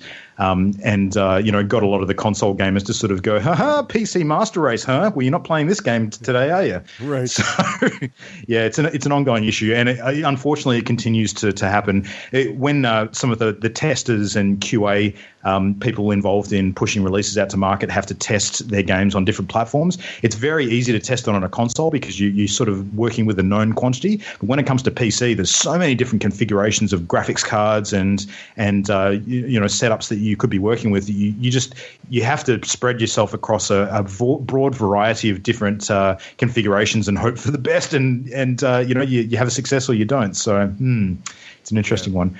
Hey, one company that we haven't really mentioned yet, which I think is probably worth touching on, is Nintendo, because when we're talking about the Play Anywhere sort of move that Microsoft's making to sort of support gaming on the go or mobile gaming in general, Nintendo have got some interesting plans in that space too. So have you been keeping up with the rumors for the next Nintendo console being launched early next year, codenamed the NX? Do you know anything about that? I have not, and it's because I used to be a huge Nintendo fan. My very first console was an NES, and not even a Super, just an NES with the robot. However, they lost me on the Wii U. They kind of lost me on the Wii, honestly. I never owned it, but I had a lot of friends who owned it. I got why it was cool. It just wasn't my thing. But the Wii U, I think I really think Nintendo blew it with the Wii U, and I have no longer been interested with them. And honestly, I think a lot of the market isn't interested either. So I'm really curious. Do you think the NX? What is the plans of the NX, and do you think it's really going to be enough to save Nintendo's hardware game? But before you say that, just out of curiosity, because my son loves his Wii U, why is the Wii U like the devil? Well, it's not Great question. Yeah. Well, go ahead. What do you think, Luke? Am I wrong about that? Well, no, you're pretty much on the money, but maybe not for the reasons that a lot of people would think. So the Wii was incredibly successful. It really put Nintendo on the map. They had a huge market share with the Wii consoles internationally. And a large reason for that was the innovative sort of setup in the motion tracking of the handsets and the style of games that they brought to market, and the incredible breadth and diversity of the catalog of games that they actually offered for the Wii. And it really sort of put that console into that home entertainment space again, where anyone who's not a traditional sort of console gamer or a computer gamer could find things that are interesting and fun about it. You know, they had their Wii Sports sort of built into the console, which was great fun for the whole family sort of thing, and a lot of titles that really opened up the market for them. It was kind of a bit of a jarring thing for maybe long-time Nintendo fans who, love their Marios and their Zeldas and their Metroids and all that kind of thing, because it wasn't really focusing on that sort of, video gamey, gritty kind of experience. Those titles existed, but it wasn't the focus. And Nintendo in recent years has really moved away a lot from a lot of their third-party licensing, and a lot more of the content they're releasing now is, first-party sort of Nintendo stuff. Not all, but a lot of. And that really came to show when you look at the library of games available for the Wii U. I mean, the Wii U suffered from a botched messaging sort of campaign from Nintendo in the outset. They didn't sort of correctly position it in the market as to why people would want a Wii U, especially over a Wii. What are the differences? What does this actually give you that the Wii doesn't? We own a Wii U in our household, and I think it's a phenomenal console, but it's one that Nintendo has failed to deliver the message on, and they've failed to deliver the games catalog for.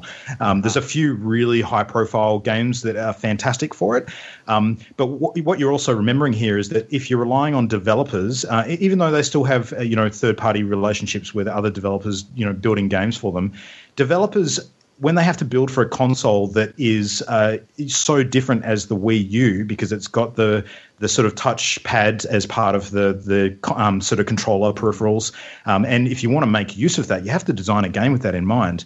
A great example of where this has failed recently is when the Wii U actually brought in their version of Minecraft. So Minecraft exists on all of the games consoles because Mojang likes to make money, and so do the consoles.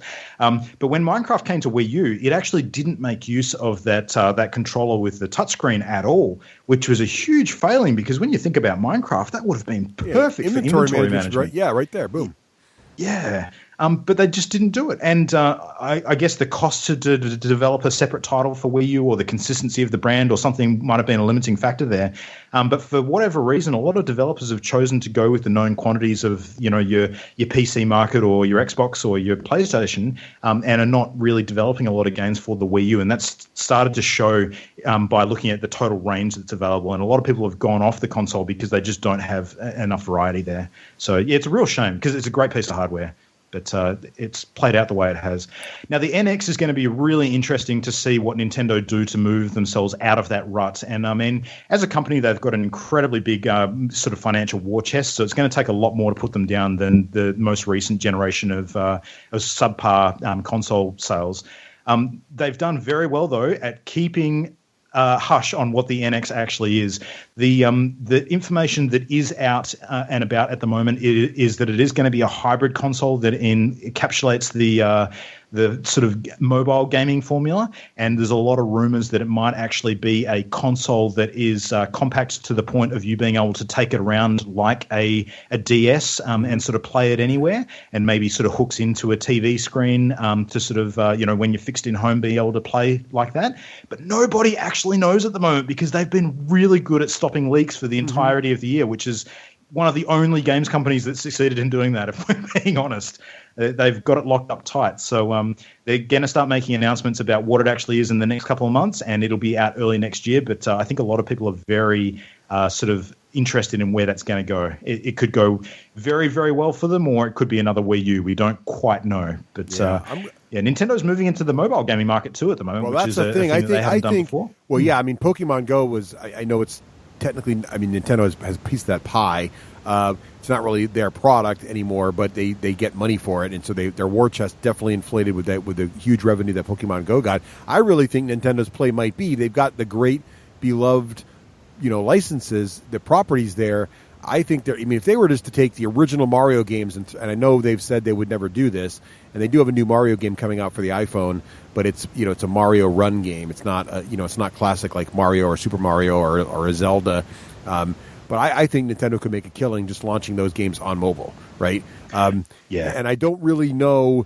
I know there's a pride there. I know they have a certain amount of standards for their hardware, but I kind of feel like the mobile device has become almost commoditized now. Leverage the fact that everybody's got an iPhone or an Android phone in their pocket and just start releasing onto those platforms and make a killing. I'm not really sure why you'd make new mobile hardware at this point in the cycle of technology, but.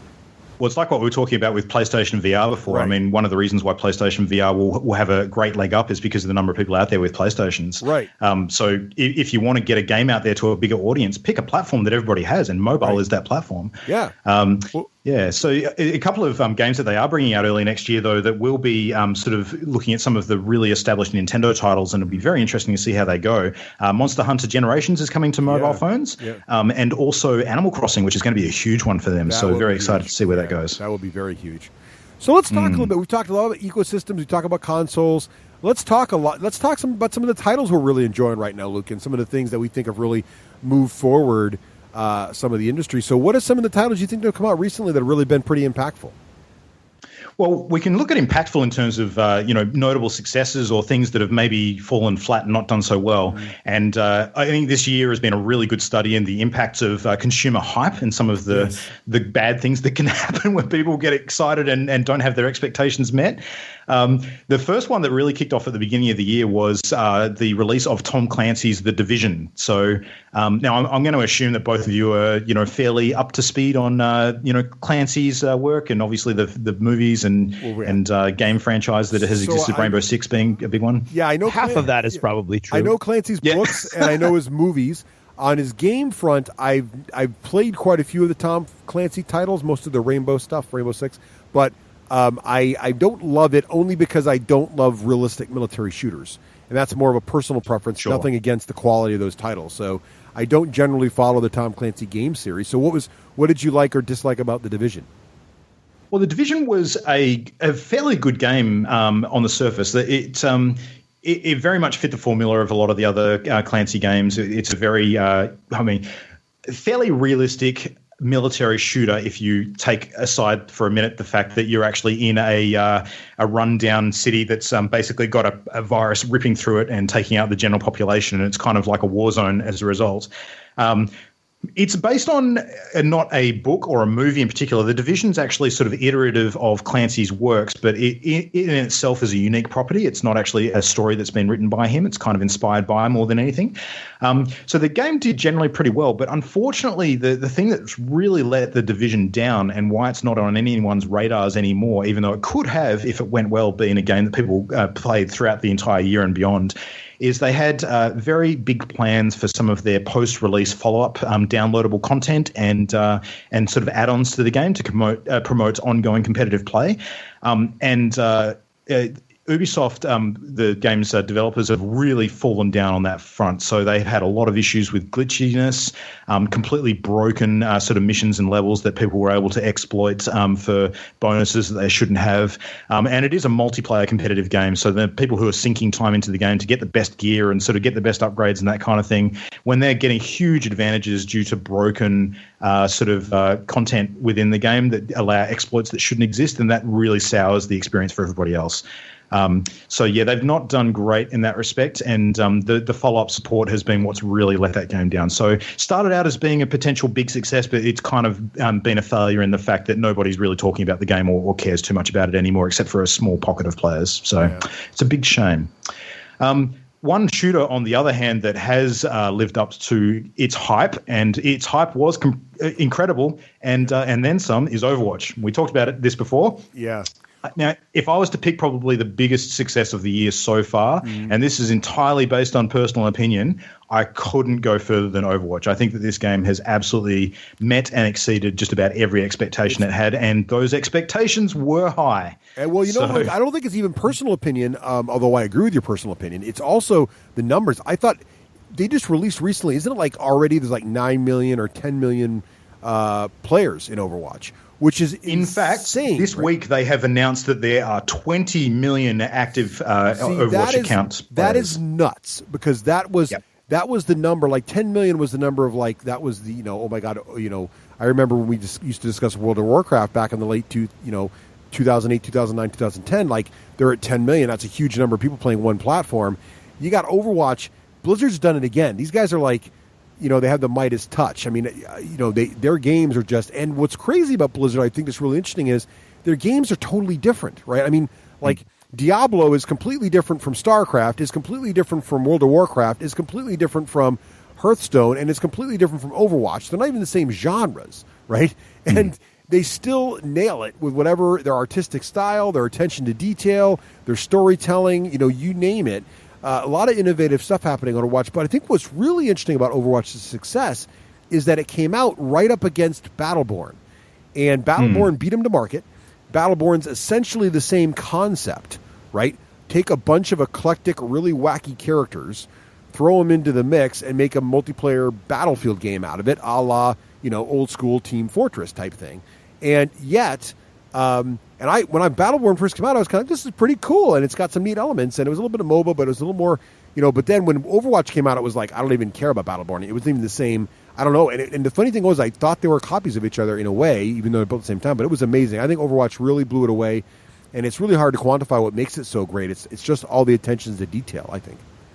Yeah, we actually had a guest on Party Loaded recently, Patrick Bejar, who's one of the co-hosts of the Instance podcast, previously the World of Warcraft sort of podcast. They covered Blizzard gaming in general a lot more now. Yep.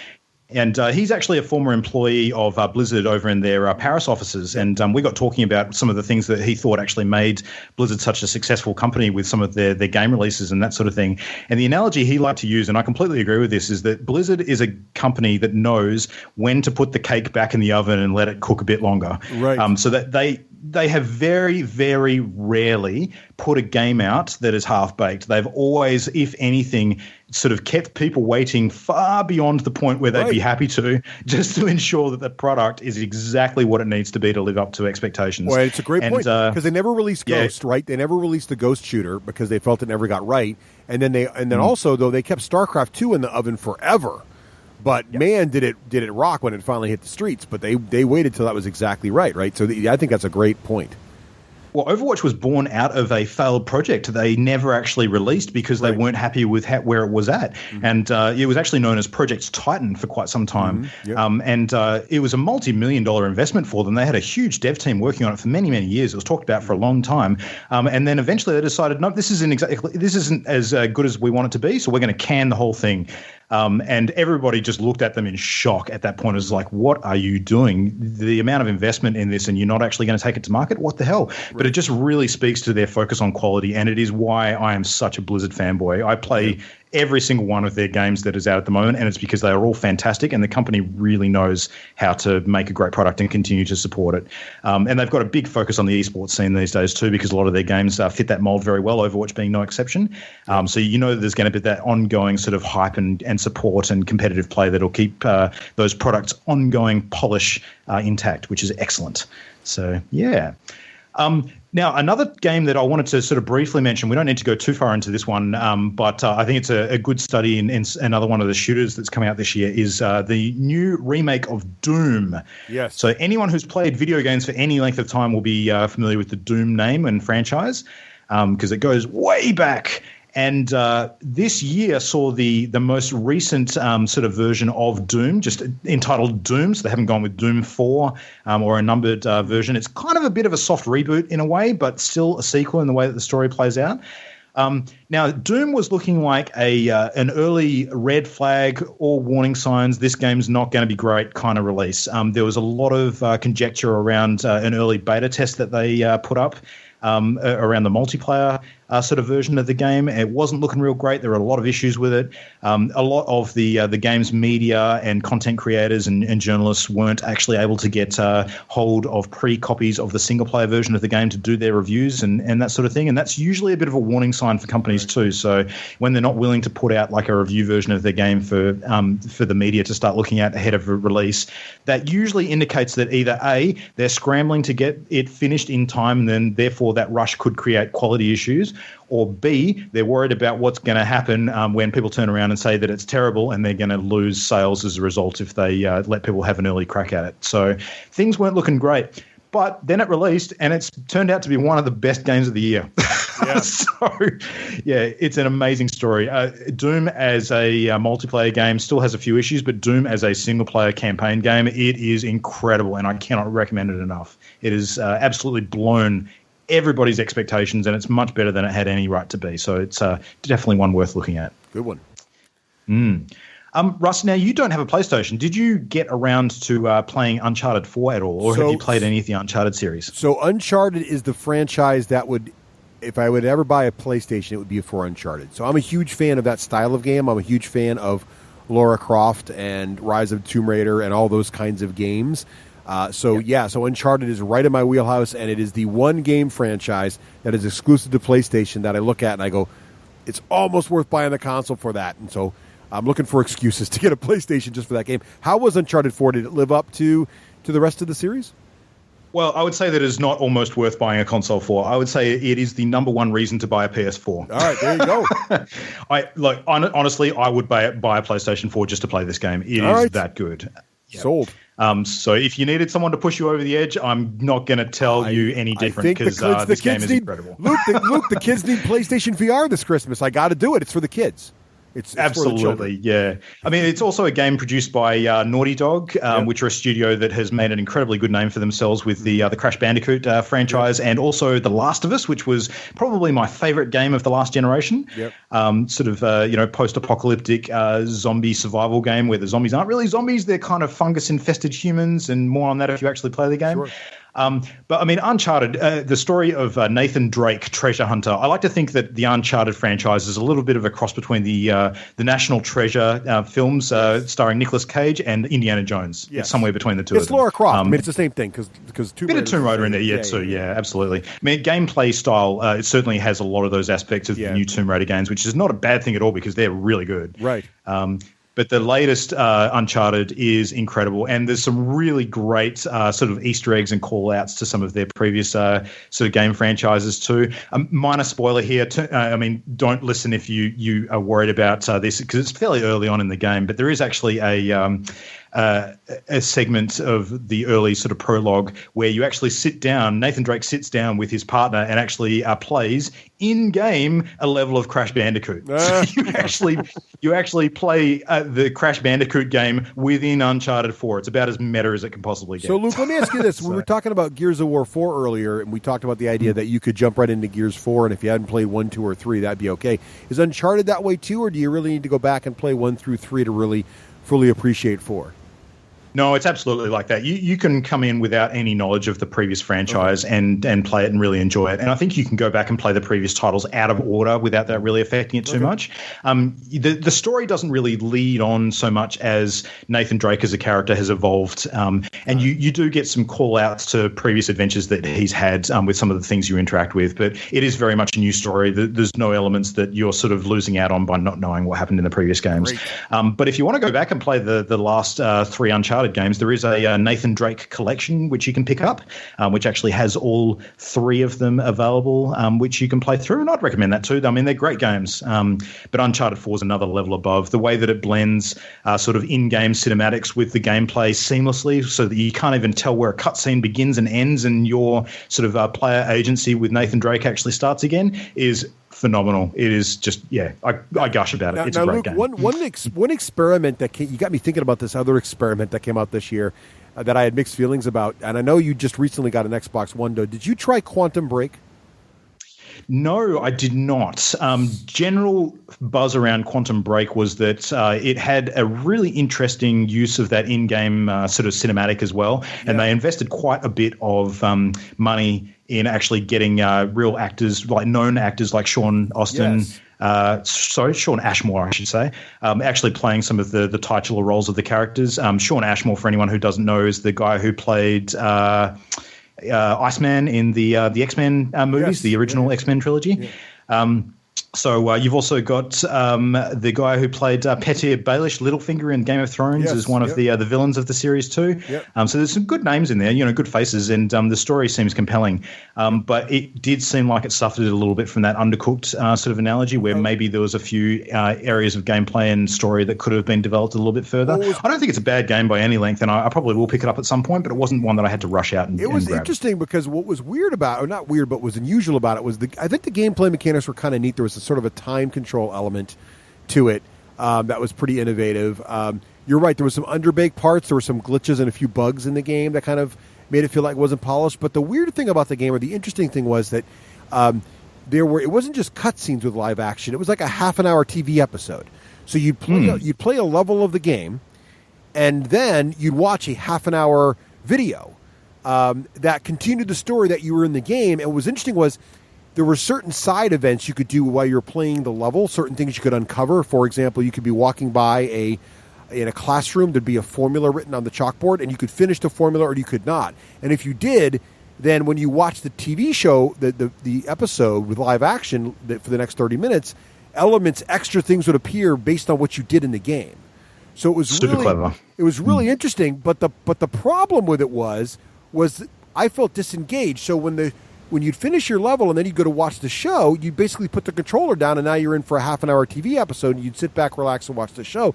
And while it was really interesting, suddenly I wasn't gaming anymore, I was watching TV. And it was sort of like this unengaging but engaging sort of thing. And I think I liked it, but I wasn't. But I don't know if I like it as much. I was thinking about that as I played through Gears.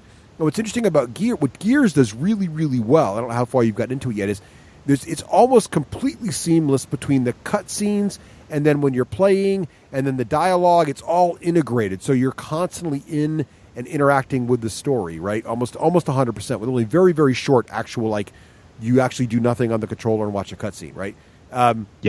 Lara Croft is the same way, right? Tomb Raider is very, very integrated. You're almost in the story the whole time. I think it... Definitely Uncharted as well. Yeah, so this almost kicks you out of it. You almost notice you're going to TV mode. And while it's innovative and interesting, and it's interesting that the live action people then appear also in the video game, but they've really captured their faces and everything are really cool. But I don't know if I liked it or not. I can't really decide. But definitely try it I would say, since you're a video game guy and you're doing a lot of you're trying to see the innovation, I would definitely, you can probably pick it up pretty cheap now if you're Xbox One. Try it just for that experience because it's a very unique thing they tried to pull off. I don't know how well they executed it, but it was an interesting idea, I thought. Yeah, good to try something different. Not every game right. has to be the same. Right. I fully support that. Yeah. Speaking of not every game being the same, I know this is one that I'm assuming both of our shows have spoken about at length, so we probably don't have to cover a huge amount on it. Pokemon Go, when you look back on 2016, I don't think this is a game that can escape mention. So, No. I mean, nobody except for maybe a few people, and I will put my hand up, hand over heart as being one of them, predicted that this was going to be as big as it was. I actually thought it was going to be from the outset. A lot of people did not believe, but in my mind, when you're combining the mobile technology and the spread of people with access to that with the Pokemon franchise and the ability to sort of play it as an alternate, an augmented reality game, I suspected from the outset that this was going to be incredible, and it was. And it's been a really interesting launch, and the global phenomenon has been impossible to escape. You know, when Pokemon Go launched, the social media sort of flood that you'd experience, looking on Facebook or Twitter or anywhere else, it was just inescapable. It was unfortunate. So are you still actively playing it? No, Russ? I was about to say, I think they botched it for my family. So when it first came out, my family was very, very much into it. And I was going on hikes daily with my daughter because we walk around a lot anyway. And so we were, and we'd use it all the time, and it was great. And I think I used it for like a month, and I paid essentially, I only paid one time for like $5 worth of Pokeballs or something like that once. And it was because like I was enjoying it, I was liking it, and these games that are free to play, but then they ask you to pay a little bit. If I'm really enjoying the game and getting a lot of use out of it, I don't mind paying a little bit of money once in a while because I want to support the developers, right? So yeah, if I'm paying $5 for this thing, once, that's cool or whatever. But then at some point, and I don't know if this is a bug or intent, but at some point it went from, 100 Pokeballs would last you a long time, and if you didn't hit enough Pokestops, you don't even have to worry about it, to all of a sudden trying to catch the weakest of Pokemon took you like 20 Pokeballs. And all of a sudden, before you know it, on a hike, you could burn through all your Pokeballs in one hike in one day, and now you either got to go around to 20 Pokestops or drop another $5. And all of a sudden, it's, wait a minute, I got to pay again. And they claim that, oops, this was a mistake, it was a bug, they fixed it, but I don't know that they've really fixed it. And it became too much, and now it's no longer fun because now you're constantly trying to husband your supplies, and it's all this micromanagement thing, or you got to pay a lot of money, and it went from really fun and interesting to, and I think the second mistake they made was they had to get trading out faster, and not having the ability to trade, especially if I could trade Pokeballs for Pokemon or vice versa, that would have also been good. So they did a lot of things right, but I think those mistakes made it so that I felt like there was no way to kind of, I don't know, it just didn't work. And so we kind of got checked out because we're like, I'm not going to spend $10 a week on Pokemon. So I don't know. In spite of the massive success, it definitely did not live up to expectations in terms of what it broadcast early that it was going to be. Right. So yeah, sorry, Craig. Yeah, I was just going to say I can actually talk a little bit about this because we actually played it briefly. Right. And so Reese loved it for a little while, and then he got bored, and I got to take it off my phone, which was a relief for me.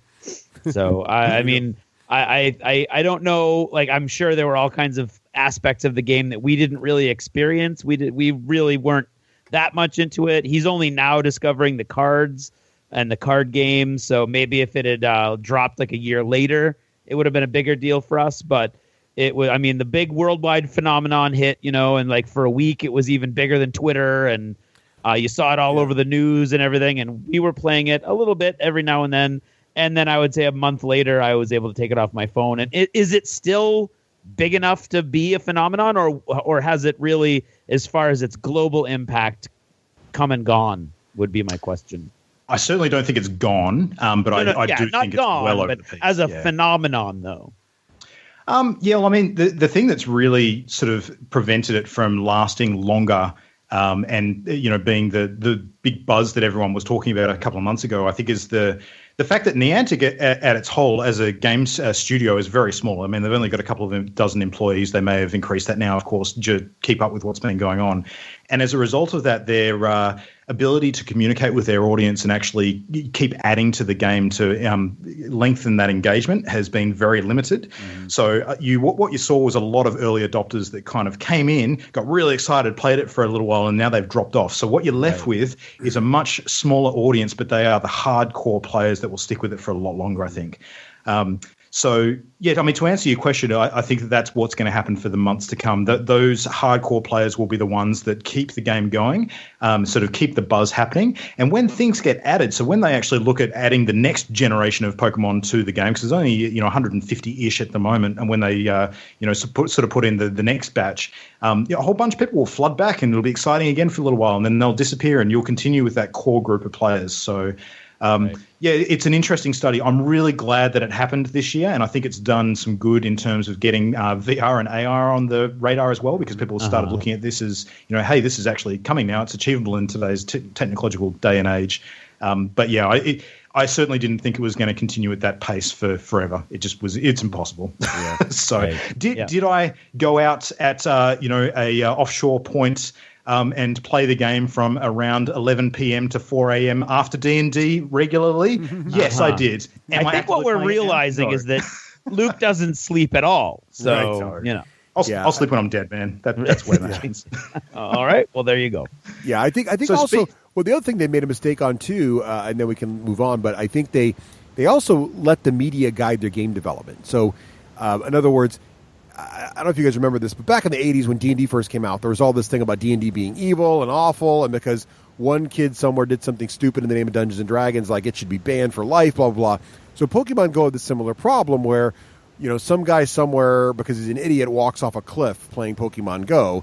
That's not Pokemon Go's fault. That's the guy's an idiot, right? So, but because of that, they took out features that actually made the game strategic and fun. So, for example, being able to sense the proximity of certain Pokemon and trying to go find them in a responsible manner, not trespassing, was neat. But instead, that's all gone now, and there's actually really no strategy anymore to find the Pokemon that are near you. Now it's pretty much totally random what pops up on your phone. And that also took away, I think, a lot of... They had some really cool core ideas that they allowed the media and a few, bad actors to dictate their game design and kind of really remove what I thought made a lot of the fun in the game. So... which is a shame, because it's unfortunate that they kind of made the game for the lowest common denominator, which made it turn into a random dice game instead of an interesting game that involved, really searching in the physical world to find things. Agreed. So it's actually a really, really good segue into another big news story of the year in terms of games not necessarily living up to expectations and the impact of hype. Oh, yeah. And that, of course, is No Man's Sky. So did either of you get a chance to look at or play this one? I know a lot about this game. Sounds familiar. I was interested in it, and when it came out, I read the early reviews, and I heard about what it ended up being, and I knew that was not my kind of game, so I stayed away from it. So if there was ever a cautionary tale in video gaming for developers and consumers, it would be No Man's Sky. Yeah. So this was a game that was on the radar for a lot of people several years ago. There was some early footage shown at an E3 conference around the time that the PlayStation 4 was sort of launching, and a lot of the focus on upcoming titles for that were sort of in the media and in the public eye. Now, No Man's Sky was basically pitched as the ultimate space exploration game, where basically you could travel anywhere in the galaxy being as vast and as sort of expansive as you could possibly imagine, where the chances of you actually running into another living soul are very, very remote, but every single planet you experience is going to have new wildlife, new flora, new fauna. Oh, my students were talking about this. Okay. Yeah. That's where I heard about it. This was, a huge topic of conversation among teenagers. Absolutely, yeah. So they had a really inventive way of procedurally generating all of these elements so that there was enough variety so that, it would be truly unique, and there's no limit to what you could actually see.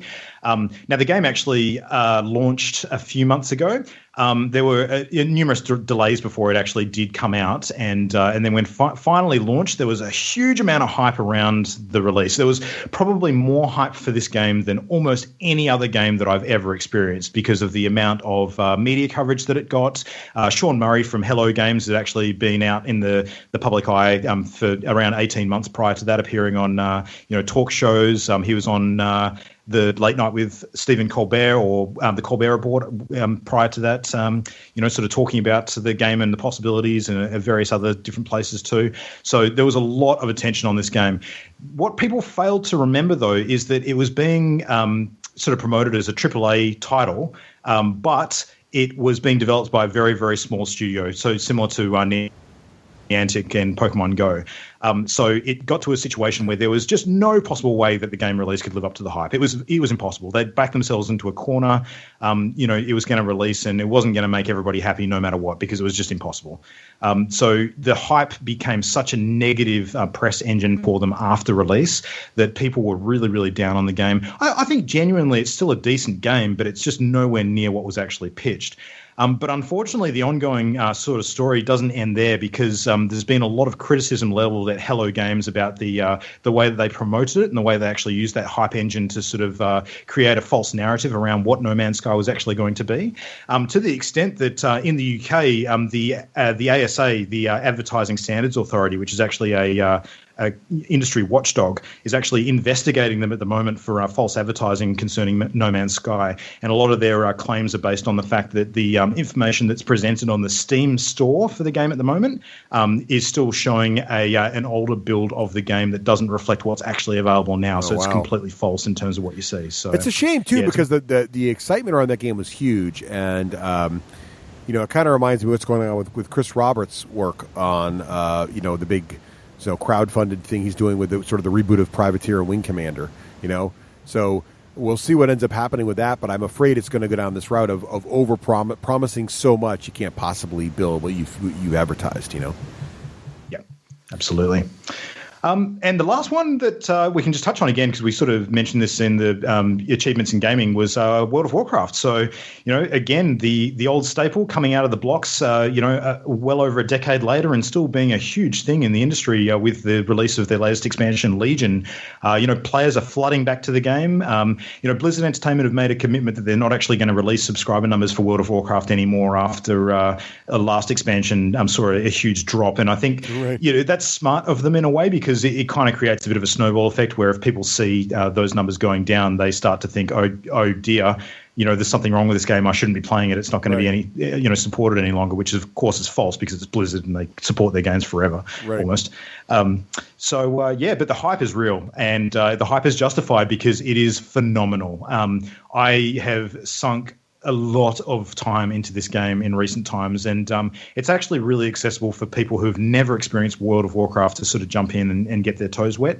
I've got a couple of friends that have actually started playing for the first time ever with this expansion, and they haven't suffered from that at all. There's a really nifty catch-up mechanic when you buy the game that you can actually boost a character up to level 100 for free, which sort of puts you in the ballpark of all the latest content, so you can experience all the new stuff and play through to 110, which is where the new cap is. It's a great release for new and old players, and I think it's got a lot of people coming back after maybe stepping away for a while. Very cool. Very, very cool. Yeah. Well, Luke, thank you so much. It's been a blast to chat with you and catch up about video games. This has been awesome. I think I could talk all night about this, Craig. I think you could too. I think I could. This is fantastic, Luke. Thank you so much. And thank you for joining us on the show. We really appreciate it. I'm sure you've got a very busy schedule there with all your various podcasting, so we really appreciate we do a few hours with us here on the show. Visit our little neck of the woods. Indeed. No problems. Yeah, the rest of the day is going to be editing for me, so happy to take a break and chat games. It's a lot of fun. Indeed. So hey, look, if people want to follow up and learn what you're up to and what your latest podcast is and all that other stuff, where should they go on the internet to catch up with what you're up to? Sure. Well, a couple of places to remember is channelendgame.com. You can go there for pretty much all of our content. So World's End Radio lives there now, as well as Party Loaded, and all of the YouTube content that we're building in the near future is going to be linked from there too. So you can visit that site. Partyloaded.com, if you forget that, that'll just take you straight through to the same place, but the Party Loaded specific section on video games podcasts that we do weekly. So every episode of that show is typically 60 to 90 minutes. So it's a lot easier to digest if you are busy and don't want to listen to some of the monster shows that we have known and loved for many, many years. But we keep up with all the latest happenings there, and we're on social media on Facebook and Twitter as well. So check it out, and would love to sort of have some people let us know their feedback and what their favorite games are that they're checking out at the moment. And guys, I am happy to come back and chat video games with you at any point that you want to delve into the deep, dark bowel of that side of the industry, because there is no better time to be playing video games right now. It is truly a resurgence. Well, you might have to be our go-to guy from now on. I think so, Luke. So we'll have to keep you in the hopper here. So please, we'd love to have you back on the show again. Please don't be a stranger there. We love to chat with you. It's great. Deal. Bye, Luke. Bye, Luke. Have a good one, man. Thanks, guys. Care. All right.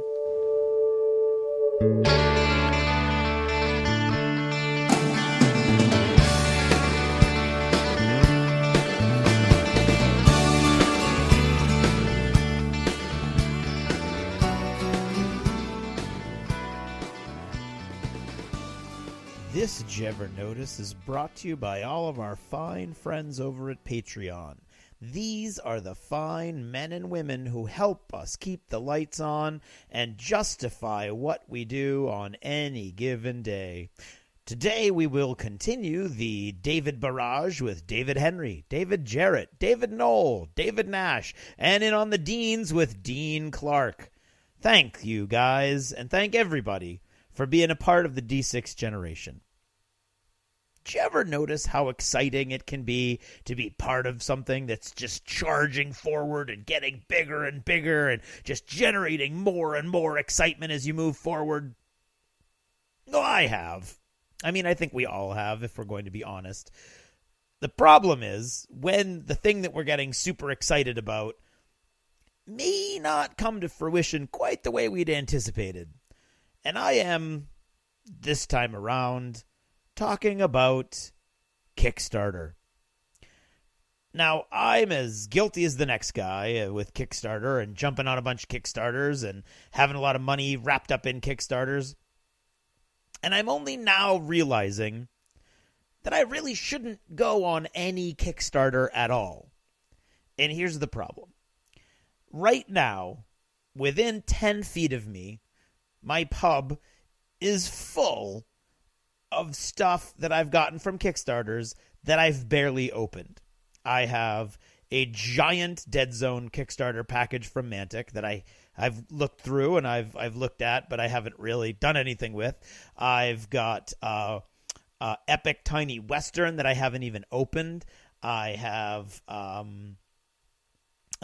coming right around the bend. I have a couple other Mantic game things that are coming. Like, the problem is I get these and they come in waves, and my pattern is already so established that I am very much, and this isn't for anybody else, I'm not saying anybody else has to stop using Kickstarter, but I am a creature of impulse. And my gaming is pretty motivated by my impulse. Something catches my eye, I get super excited, I start working on it, and I just keep working on it until I get bored or I realize nobody's going to play me. For instance, right now, Conflict 47 / Bolt Action, I've got over 4,000 points now, all not only bought, but all put together, all painted, all based, all decaled up. I've got terrain that's piling up on several different tables down here, all on impulse. I mean, that's a lot of money to spend on impulse. But the problem is that I have more than that, more money than that, just wrapped up in these Kickstarters that I've got piling up around me that I haven't done anything with, because when they come to me, I'm all excited about it when I do the Kickstarter. I get all wrapped up in that excitement. It's great for getting you all excited. You're part of something. You're all charging forward, like I said. But then when you get it, that excitement's gone. Now, if it's a really cool deal or it's a really cool game, the excitement very well could rekindle when you get it, which is cool. But how do you know that? I can't know that. The problem with me is that I can't jump off. If I jump off Bolt Action and Conflict 47 now, I'm probably not going to get back on for years. And I don't want to do that. I'm all excited about that right now. And so like these things come at me and they land and I'm like, I don't have time. I don't, and I don't think about how much money I spent on them because that would just hurt. Now, obviously there are exceptions. And for me, the exception is usually terrain. I love terrain. I build terrain just for the fun of it. I got a bunch of terrain, and I don't even know if I'm going to use it. But the key is that the terrain kind of comes around and around and around, and you can use it for a bunch of different games. All of my Antenna Setti's Workshop forward-based stuff, for instance, almost any sci-fi game, I can throw that down on the table, and it's going to look awesome. Now, the problem is then what game am I going to be playing with it with? When the Walking Dead miniature game, the all-out war game from Mantic, when that Kickstarter was going on, I'd printed out the rules, as you guys know, and I played a bunch of games, as you guys know, with all my homemade pieces, game pieces, and I have all these zombies already. And I've got that cool terrain went down as a hospital or a forward base and stuff. It worked great. It was awesome. I had a blast. Now I'm looking at the game was supposed to be delivered in August. I'm looking at maybe getting it in November. And I was kind of excited. It was another mistake, trying to get yourself excited for that delivery date when it almost never actually happens, although sometimes it does. Sometimes there are exceptions to almost every rule. And end of the line, Seppi-Yoon, end of the line, supposed to come out in February. Looks like they're going to be delivering that game before Christmas.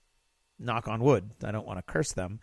So that's kind of crazy right there. But for the most part, there are understandable delays that an entire shipping company that takes 10-15% of the world's cargo goes out of business.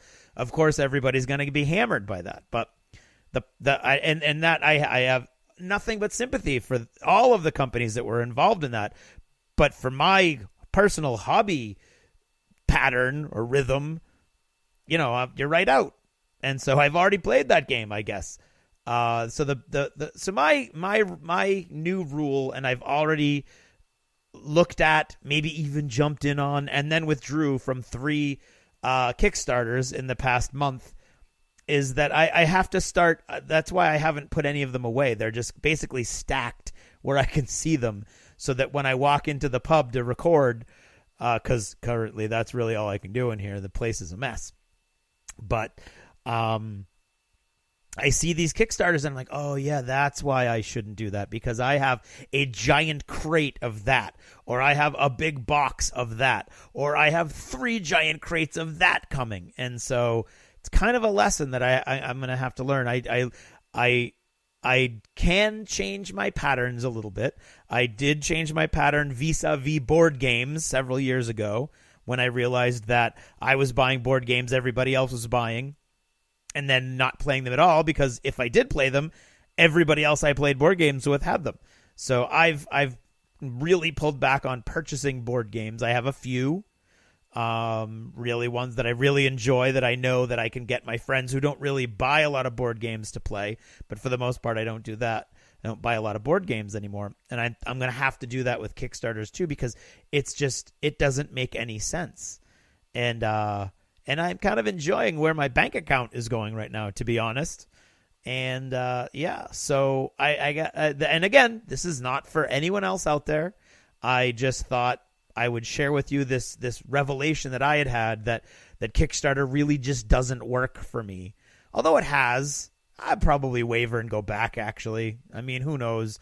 I look at all the stuff that I bought for Chaos Ball. I did all those, painted everything in Chaos Ball. Of course, I haven't played it since, we did it with the review. But anyway, I enjoyed painting it, but I did paint it. So, I don't know.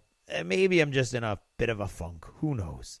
But the funk has resulted in thousands of points of bolt action in Conflict 47, so I won't complain too much, because it's cool looking at that stuff all painted up. I guess that's all I've got to say about that tonight. Thanks for listening, and good night.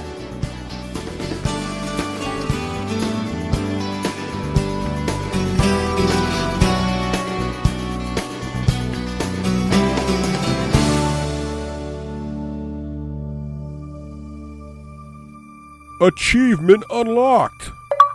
You've made it to the end of another D6 Generation episode, the podcast whose humor has universally been acclaimed as not too horrible.